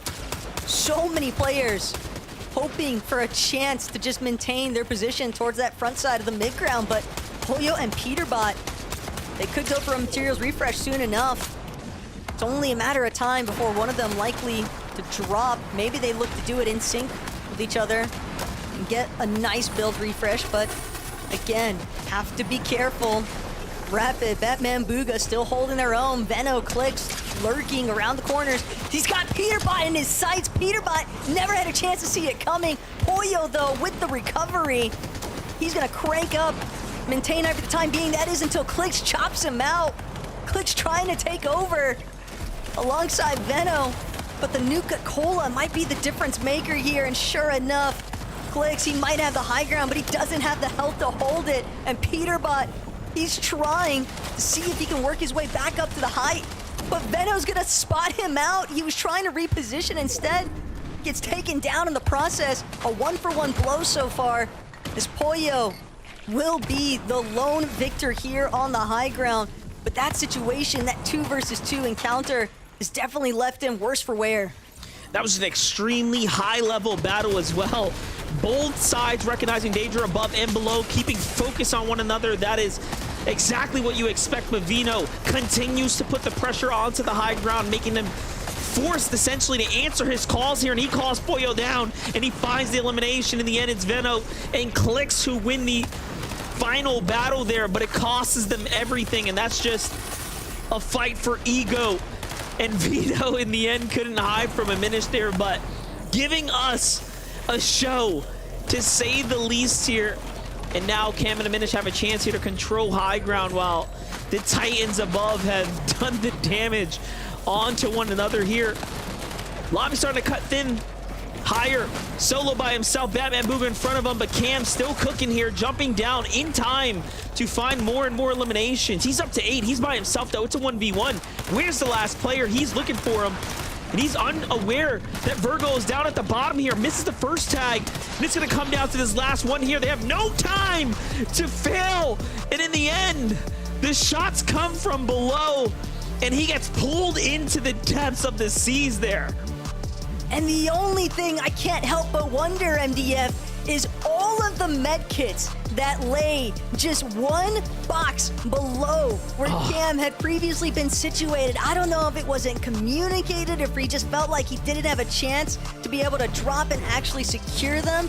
But those were 4 med kits that were essentially getting passed around since Veno was initially taken down by a Minish, and he dropped 3 on his own. But Virgo, he definitely came up clutch there at the end to win this victory royale here in lobby number 5. Virgo and Shadow continue to play upsetter for team after team. We saw them have excellent early game battles. They do such a good job fighting at the start, but this time they finally carry it into victory royale. With that, give us a second. I'm gonna go need to find my own shield pot for a second. I'm gonna take a quick break.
Game number 5 all wrapped up.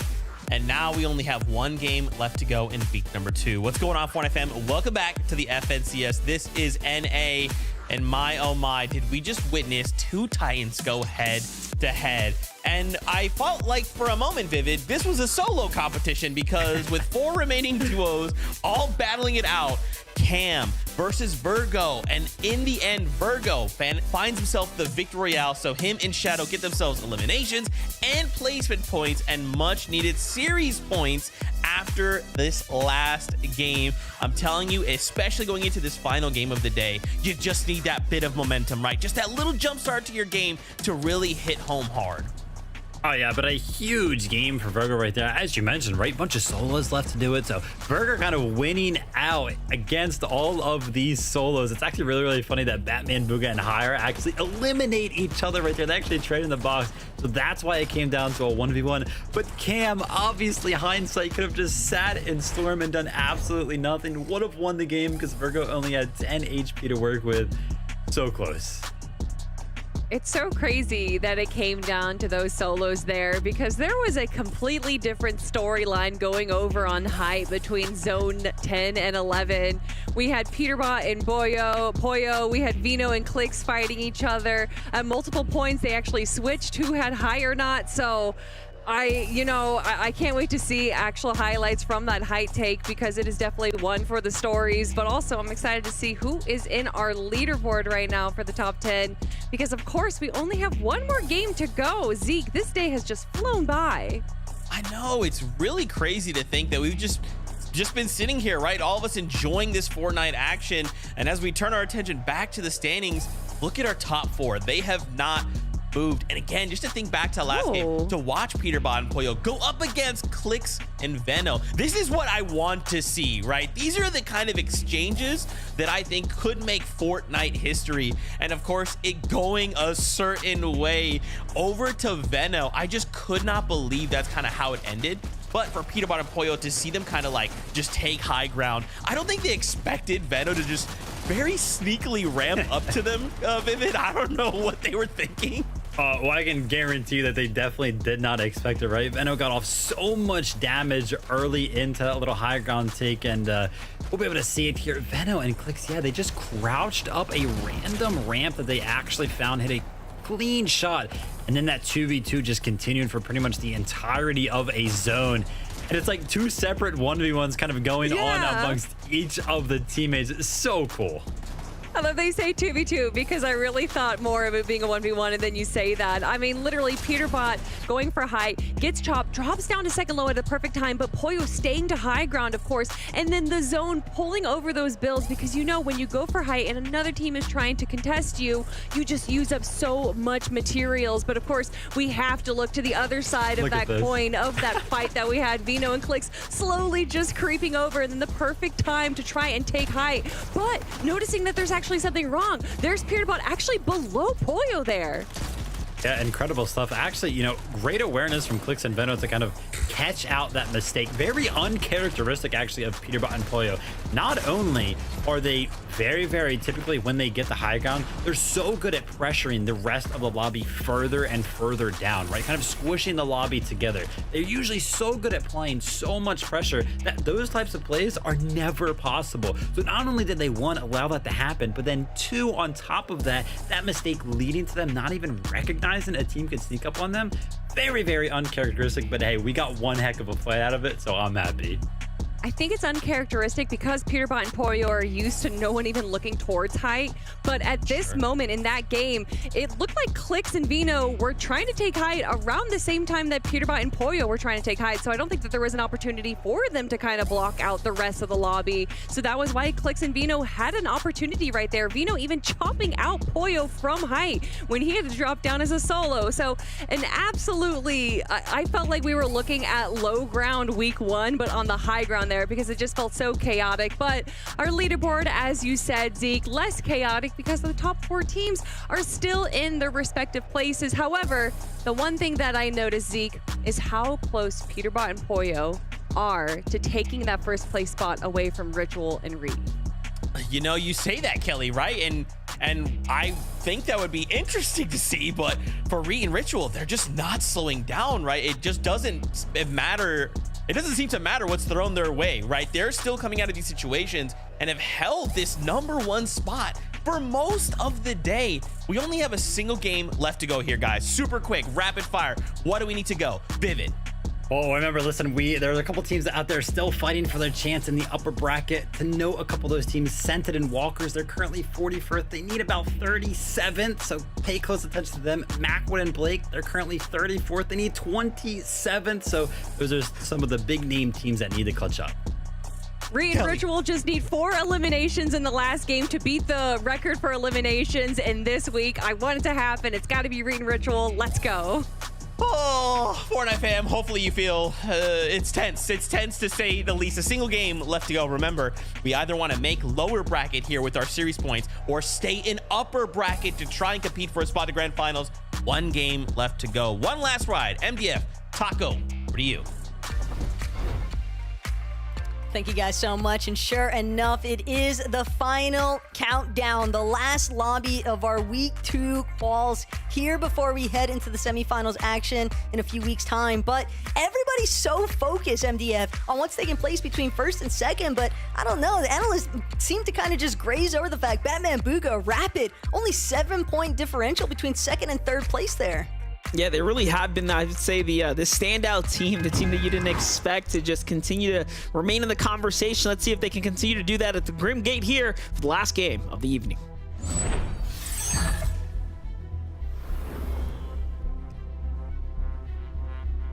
Surface level, everybody seeming relatively cool, calm, and collected. But on that same note, MDF, this is almost feeling like the ultimate calm before the storm. Skittles, Chubbs, they're actually going to beat out everybody else on this far east portion of the map. All out fares over the breezy coast, and Doxy Oreo, they've just been having a rough go in all 6 lobbies so far, and it doesn't seem like it's gonna get any better for them here. As Oliver OG, Craze, they get credit for at least one of those, but they know they're not completely safe just yet, and the action's gonna continue to evolve as we head on over to Grim Gate.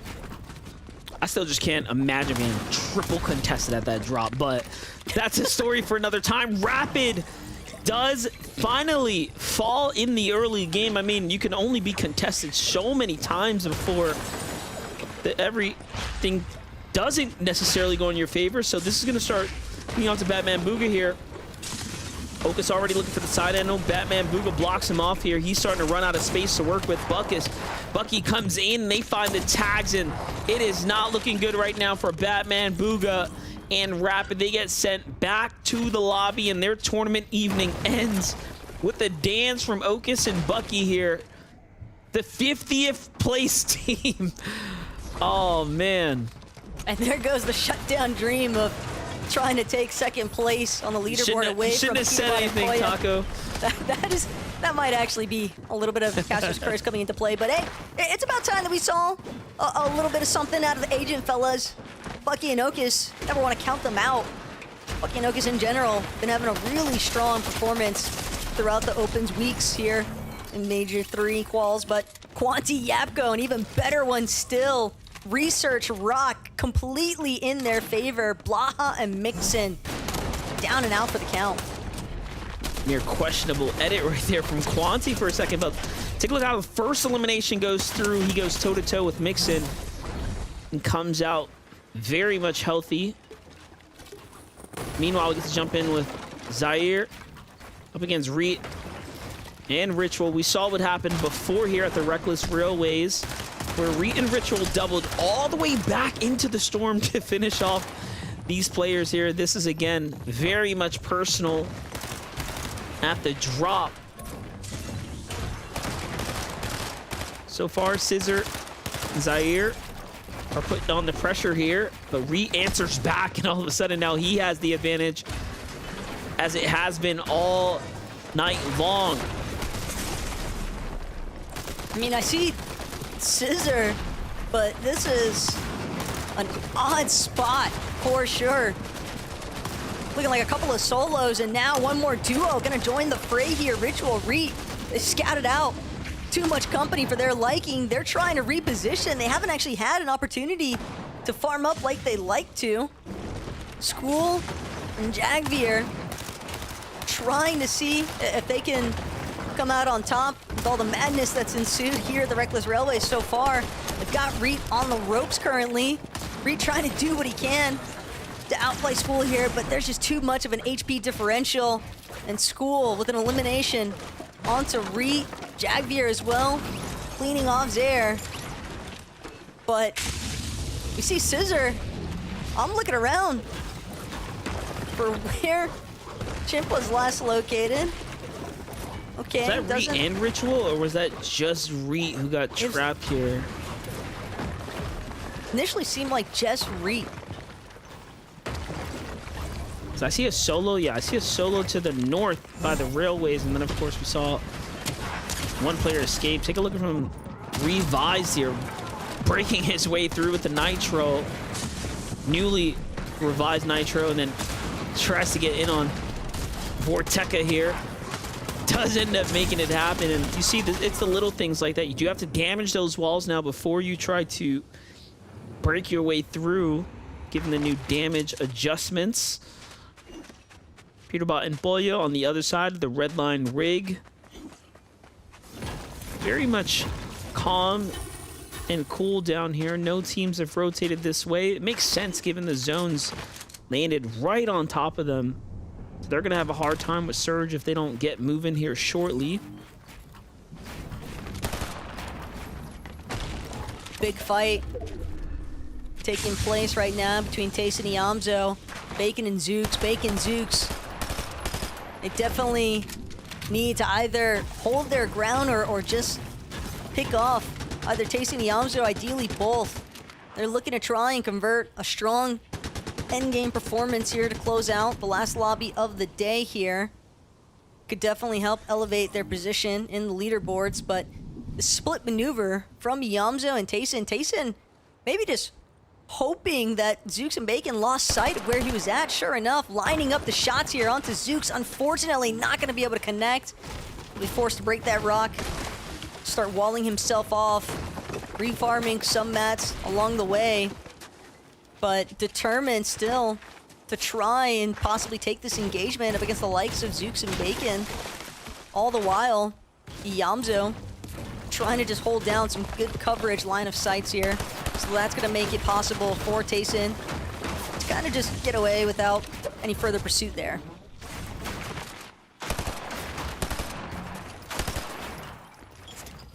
I was looking for angles, not going to find any just yet, but it's not looking too good for Vino right now, who is starting to get collapsed on. Where's his teammate? Has Clicks arrived in time? Looks like it. Vino turns things around, and good comms here from the duo. Click swings underneath for a separate angle. Muzz got his teammate up on the high ground right now, putting pressure on to the low ground. Very, very dangerous type of play style for Vino and Clicks here. It does seem like more and more duos are starting to pick up on the fact that they are playing separately like this. I think it's also more so the fact that Muzz and Trashy seemingly probably want this forecast tower for themselves. That's really what Veno and Clicks are trying to defend currently. But again, knowing that Muzz and Trashy are so close behind, it's not going to give an opening just yet for Veno or Clicks to deal with those forecast guards. Again, you just want to be cautious. You want to make sure that you can play out this final game. They were holding down that 4th place position, I believe, on the leaderboard. Miro and Pink, on the other hand, a little bit further down today's leaderboard, currently sitting in 19th. But Nerface and Sid definitely had a rough go throughout today's lobbies. And Miro, Pink, you can tell how clearly they want this engagement to pan out in their favor, just trying to establish as much early surge as possible.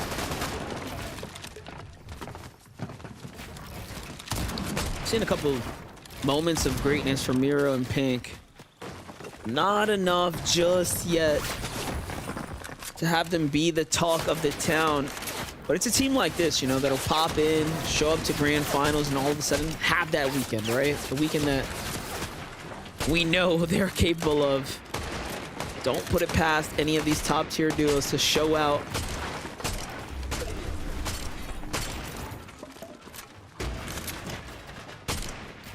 You can tell Miro finding it a bit bothersome. Those teams hovering towards Pleasant Piazza that were trying to have a little bit of that third-party interference. Trying to get some freebie tags while Miro and Pink are preoccupied dealing with Nerfs and Sid, but Ritual, again, our leaderboard leaders. But this is a very rough situation that Ritual finds himself in, and Cam Aminish, they just got second in the last lobby. They want to ensure that Ritual and Reet are down and out for the count entirely if they can pick off Ritual here. I like this crouch, though, from Ritual. Sneaky. He could sabotage Cam and Aminish pretty heavily if they're not careful. They're thinking he passed the drop, and now that they don't see any builds out there, they're wondering if he's inside, but he's already skating off to the side, so... Give him the slip. I like it. Complete outmaneuver there, but Tiz North, though, has to be careful. It's a team inside the bunker, so as long as they're on the ground, they're not going to pose a threat just yet, but Ritual does seem to have given them the old escape, and Aminish and Cam have no idea where he could have gone. Little do they know. It's already over. Man, if that ends up being the moment, though, where Ritual just goes for some kind of godsend run, gets the reboot van off, I'm not even sure he has the run card. it back. I'm not even sure he had time to go back to get the card. Like, he was so far away. I mean, they were giving chase, so they could have been sitting on the reboot card for all we know, but... Well, time will tell. But if he does do it, that would just be absurd at this point. Well, they have to hold their first place spot, right? If Ritual falls now, let's be honest, Peterbot and Boyo with the top 10. Oh, they'll never hear the end of it. That's the other problem. You know Peterbot and Pollo. It's going to mess with them along with everybody else if they manage to close out week 2 here. But yeah, this is part of the problem. We saw Jagvir and School earlier on. They were the big third party that initially intervened. The 2 solos that Reet and Ritual have been trying to tackle at the start of this. And now Ritual, he wants to get to Reet's reboot card, but School and Jagvir, they are just sitting tight. They know Ritual wants to wrap back around for it, but Ritual may be able to have to just swallow the pill that is, he's just going to have to play this one out as a solo. Do keep in mind, this was, what, 3 zones ago? So yes. They are really committed to making sure Ritual doesn't get this pickup right now, and Ritual's trying to do his due diligence, is trying to read the zone here, but one false move and that'll be it. Jagvir and School don't recognize the fact that there is a fresh duo here, and Aminish and company might have actually caught wind that there's a fresh team here. And here it is. The pickup does come through. It's a different player, though, and Jagvir and Cam are probably left dumbfounded right now. Like, what is going on right here? It's a whole different team. So 3 teams here now, including Ritual, who's rotating out of the drop, looking back as if he dodged a virtual bullet here. Recognizes that that was not the place to be now. And hey, look, Jagvir and School get what they wanted. May not have been exactly to the script, but they found the elimination that they were at least looking for some points here. Yeah, but from hunter to hunted is the situation currently for Cam. Aminish still left standing there at Reckless Railways, but Scissor, having utilized that reboot van to bring Chimp back, it's going to be tough, I think, for any of those parties to fare much better here. And sure enough, Scissor, it's not going to be left standing for much longer. Just too difficult of a situation to actually come out on top from. But at the same time, that could be a bit of a saving grace there for Ritual. At the very least, so much commotion has taken place from everyone else that He's probably managed to just slip on by.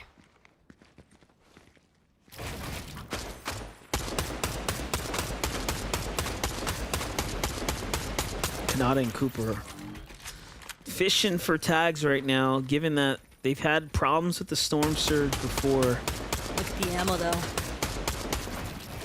Yeah, running really light here. I'm not sure if that's telling us that they've been trying to find damage or they just have time to loot. Something is wearing pretty heavy on them at the moment. Muzz and Trashy right now with the outskirts rotate. I approve of this one right here.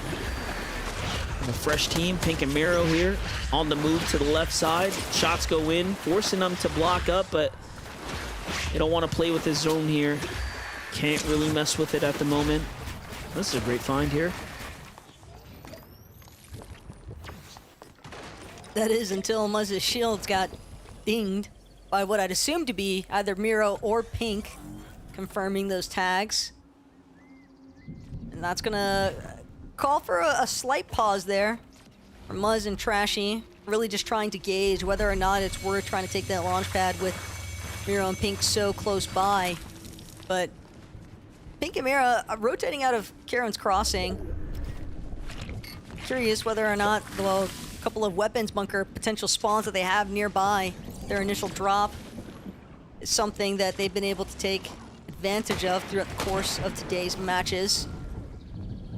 Regardless, though, with so many other players kind of encroaching on their position, they're definitely going to want to play things smart. And Ritual putting on the greatest facade of all time. This is looking like the Surge Tower of a duo, not just a single player left to his own devices. And Ritual, he's not even risking it.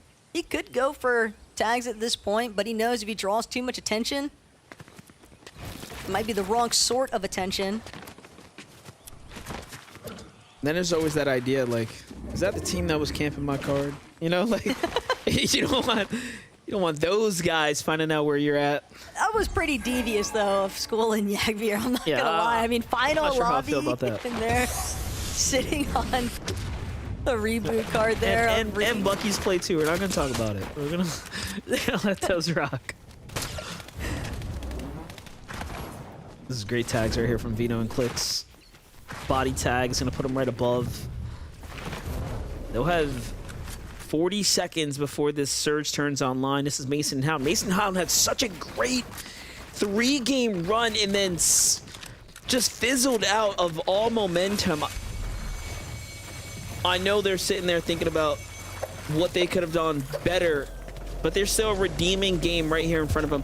You know, I always say that it only takes 4 really good Fortnite games to be up at the top, likely in the top 3. So for Mason and Hound, they still have a chance. They've gotten 3 in the books. They just need 1 more. And I don't necessarily want to call it radio silence on their part either, because when you think about what surrounds them, again, Reclaim Villa, Sandy Strip, a very difficult area to actually rotate out of successfully, because sure, you've got one launch pad super far west on the map near that drop point, but you also have to deal with Clicks and Veno, Muzz and Trashy, potentially Pink and Miro as well, and just that sort of trio of an assortment would be problematic for any seasoned vets to deal with.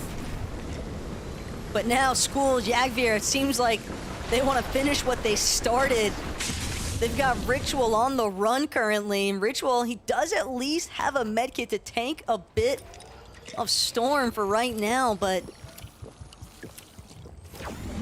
just such a heavy cost. And I just want to School actually, and Yagvir. I was just gonna say, just to jump back really, Clicks and Vino, they have the forecast hour. I just realized they were dead center because of the forecast hour. So if they win this last game, that'll be very interesting for this overall standings as well. But look at Ritual go right now, just cooking on the wide rotate here. I want to see what his damage thresholds are looking like come the end of this Storm phase right here. That'll determine a lot for this end game as things start to pick up here. Team that has no problem right now, Peter Bamboyo, 600 above, no eliminations, but They were just keeping it close for us. And they're on the congested side. The southern eastern area here has flocks of players starting to move in now, and look at that stack happening there. Talking about the teams needing to fight. Vino and Clix choose the duo that was right above them. This was Noisy and company. I believe Tony and Noisy, yeah, they needed this fight. I love that they took the fight early before the zone even closed and a surge turned on, instead of looking and fishing for tags, recognizing that there was nowhere in sight. And that's like kind of the pros and cons of having a reboot, right? Or the forecast tower.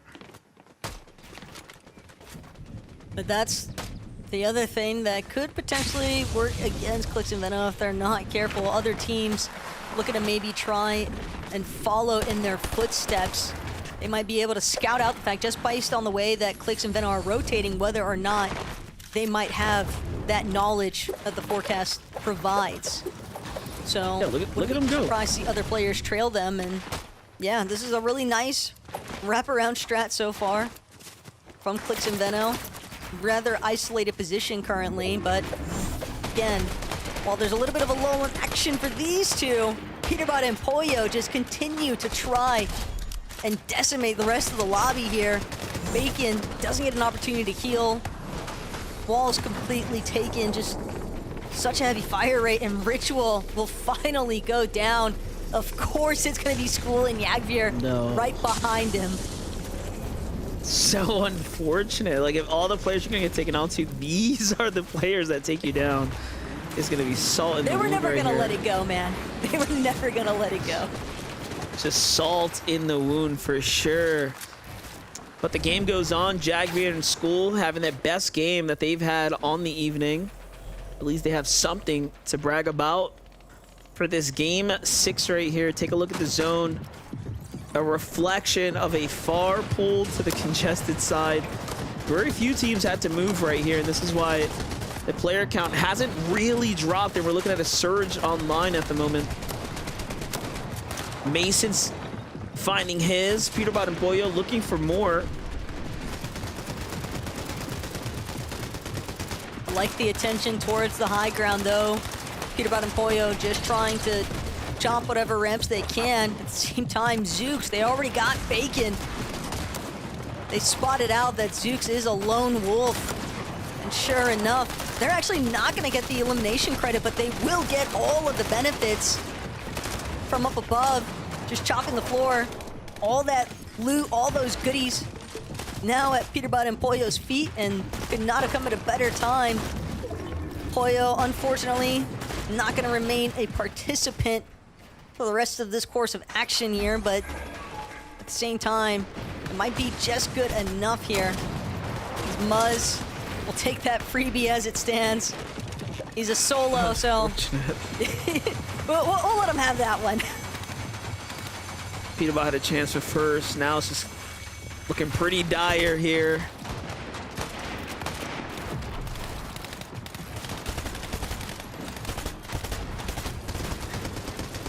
Muzz is like, hold up, bro. I think I got a refresher here. Let me see if I can go grab that. He at least wants the points, that's for I sure. like this. Peterbot with the bait, throws the body back. Finds attack onto Muzz, and now turning all things back.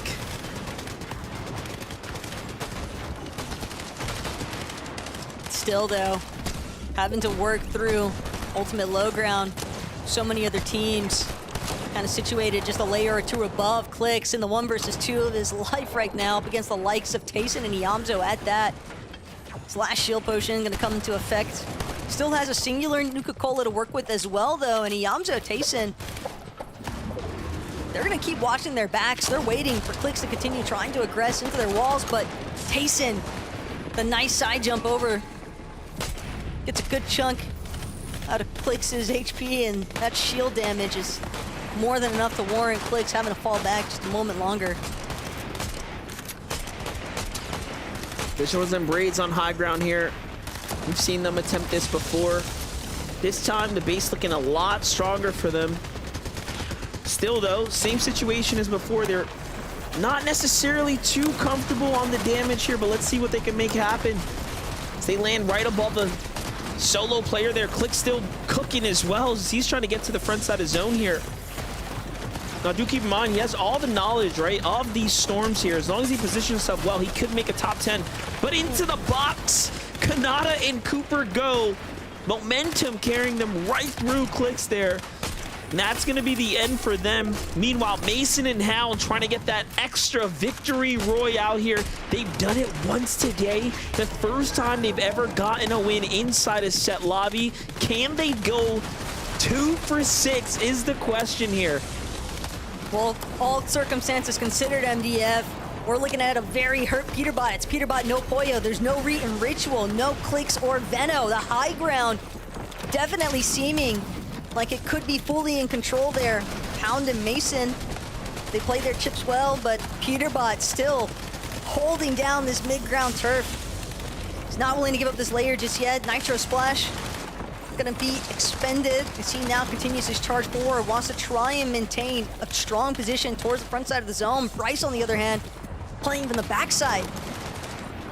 Gonna actually opt to use a medkit, not exclusively for placements, but just hoping that if he staggers himself this far behind everyone else, he might be able to pick up a late straggler. Dukes and Spinks all the while. They've got the elimination on Javier, but no opportunity to heal through it. Duke's gonna throw out his final medkit, so Spinks also spotting out Curly. What is happening? Both players just too focused on opting to use those medkits instead of fighting.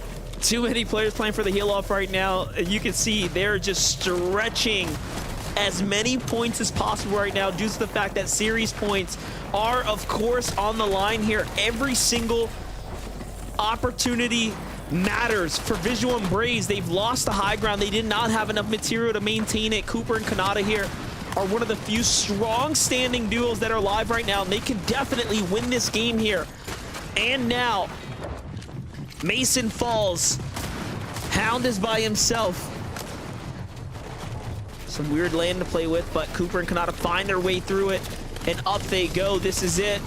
Opportunities starting to open for themselves. Peterbot's still going here. He just needs 15 points to go ahead and close the gap onto first place and do it by himself against all odds. Can he get the Elim here onto Curly? Whips both the Elims there and finds the points with the elimination. The mats are going to be welcomed here as well. And another duo inside the box here, ripping through Kanata and Cooper there. And Peterbot is just tearing it up right now. The fact that he is a lone man on a mission, whether or not that was enough points, we'll find out later on. But Sentinel and Walkers, they needed a massive game to close off today because they were definitely looking to be in a rather threatening position as far as semis, uppers, and lowers are concerned. And right now, this could be their moment. Rigby gonna knock Sentin. Mordecai still got room to work with, but at the same time, Cooper, he could find this. It's a winnable one, but it's not going to be easy by any means. Cooper, out of desperation, trying to break through the walls, but didn't have any heals left. A very substantial difference as far as health and healing was concerned. And Rigby and Mordecai going to find their first victory royale here on the day in lobby number 6.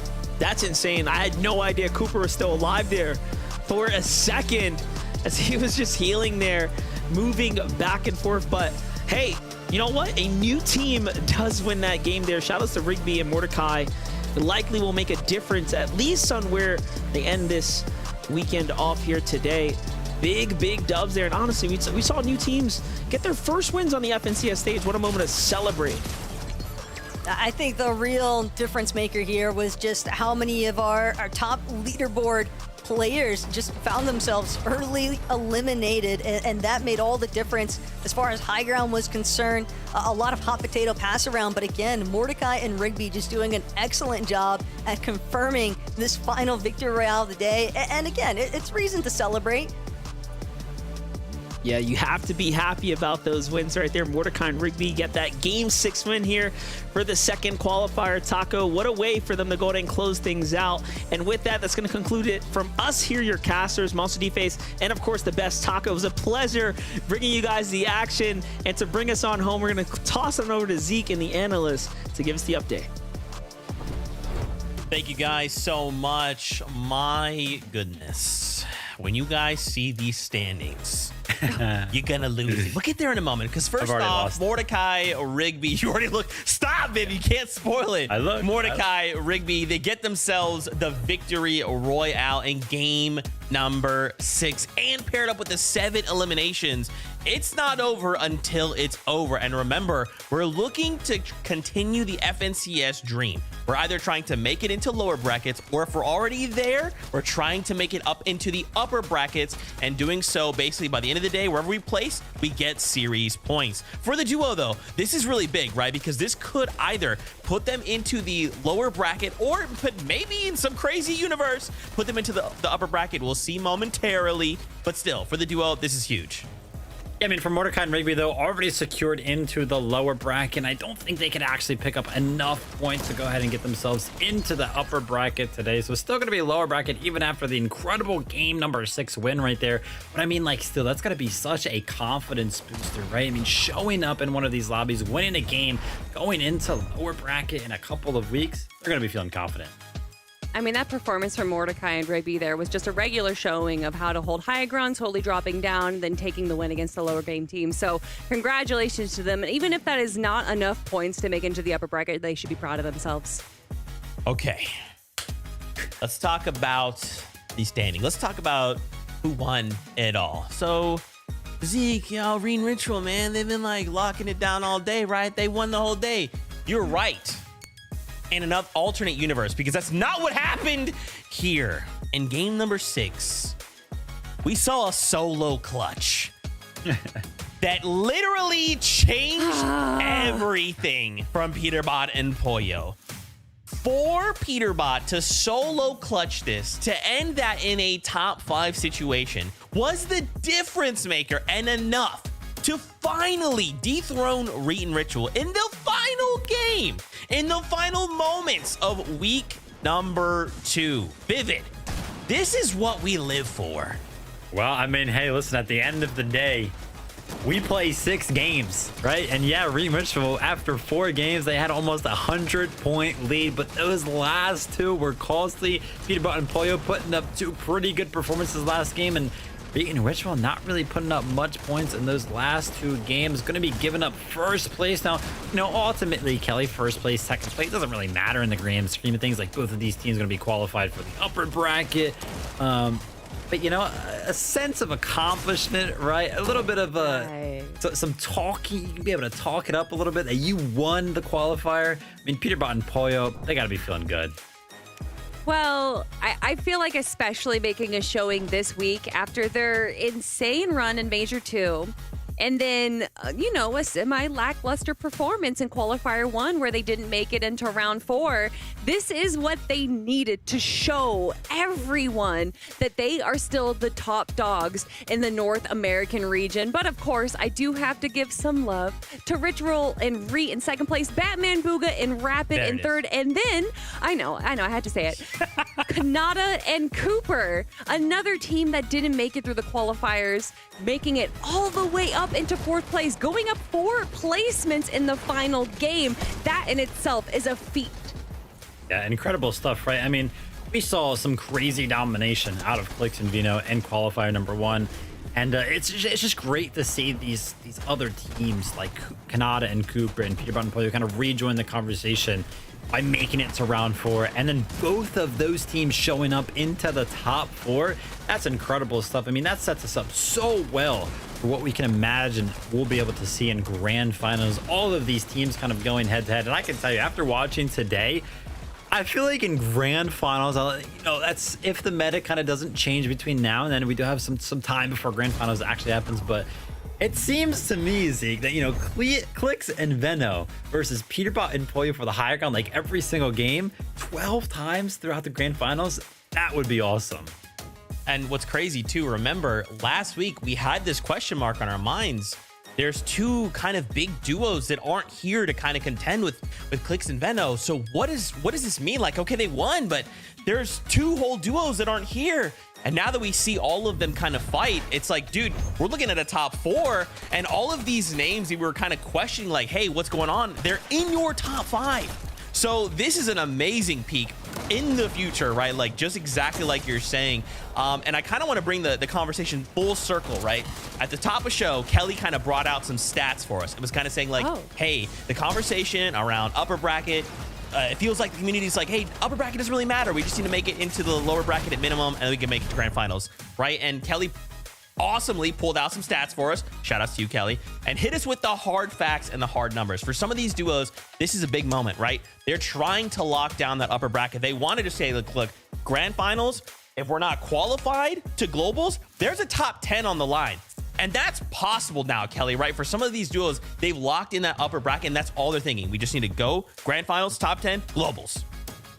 Yeah, just as a breakdown again, 50% of the teams in Major 1 and 60% of the teams in Major 2 that were able to get into the upper bracket would eventually go into the grand finals. So although there is many pathways to take in the semifinals to make into the grand finals, making into the upper bracket statistically is much more beneficial. And all of it, again, out of all of the teams that competed between these two majors, the best a team has done coming from the lower bracket was 12th place. And that is not where these teams want to be. They want to make sure they're in the top 10 or potentially top 14 because, of course, we have the past 4 winners that will probably do pretty well in the grand finals. So regardless, a lot of these teams just want to make sure that they are in the best position possible going into semis, going into grand finals, because this is it. This is the last chance that any of these teams can have to get into the global championships in September. And talking about clutching it up and making it to the upper bracket, there were a couple teams, of course, that we noted throughout the day that needed to perform well. And some of those teams that actually managed to clutch up and perform today: Skittles and Chubbs, Scented and Walkers, Oliver, OG and Craze, and then Cam and Diminished. All of those teams clutched up and will be in the upper bracket. We do, of course, have to wait for the official series point leaderboard for those to actually be officialized, but those teams performed. Yeah, and again, shout out to you guys. Again, Kelly, thank you for the math. David, thanks for keeping up with those duos for us, because you know I can't do math. And that's it. All right. Anyway, now we have to turn attention to the next stage of the competition, which is semifinals. A couple notes. First, before we start saying goodbye, remember, we have a 3-week break here, which means the next time you'll see us, I'm sorry, Kelly. Anyway, I just want more Fortnite. Fortnite. No, I get it as well. July 19th is when we are back, right? That is when FNCS continues. And again, we march toward the global championships. Before we say goodbye, guys, I wanted to give you the floor. What are you looking forward to? We have downtime now, right? So a lot of these duos can kind of take a step back and say, we need to refine everything. We need to make sure when we hit semifinals, again, top 10 in the grand finals, will be going to the global championships. What will be your thoughts for that time? But all these teams prepare the hardest that they possibly can. You know what? I'm going to throw some shots right here. The leaderboard today wasn't looking too EU friendly, so maybe that extra added time to prepare is going to help those teams out. I don't know. Interesting that you say that. Yeah, unless you consider Muzz to still be a import player from Oceania, it's all looking North America to me. But you know what? That's not an issue that we need to worry about right now. For me, with Fortnite, the only thing you can predict is that it's unpredictable. We already saw a change happen during qualifiers too, so who knows what's going to happen over the next 3 weeks. What's really important is that these players are working on their cash cups. They're going to each tournament that they possibly can and getting that practice in, like Vivid said. That's right. Fortnite fam, thank y'all so much. One final reminder, July 19th. That's when FNCS will resume. Make sure you follow us on all the social medias across the board. That's also where we'll be posting our final series point leaderboard list. So we'll have a complete list of like, hey, these are the players that'll be fighting in lower bracket and that coveted upper bracket. Of course, as always, we can't do this without all y'all. Y'all make this possible. Thanks for hanging out and talking Fortnite with us. We can't wait to see you all July 19th. I know I keep repeating it, but some people will forget. As always, Fortnite fam, until then, we love you. Keep yourself safe, and we'll see you on that battle bus.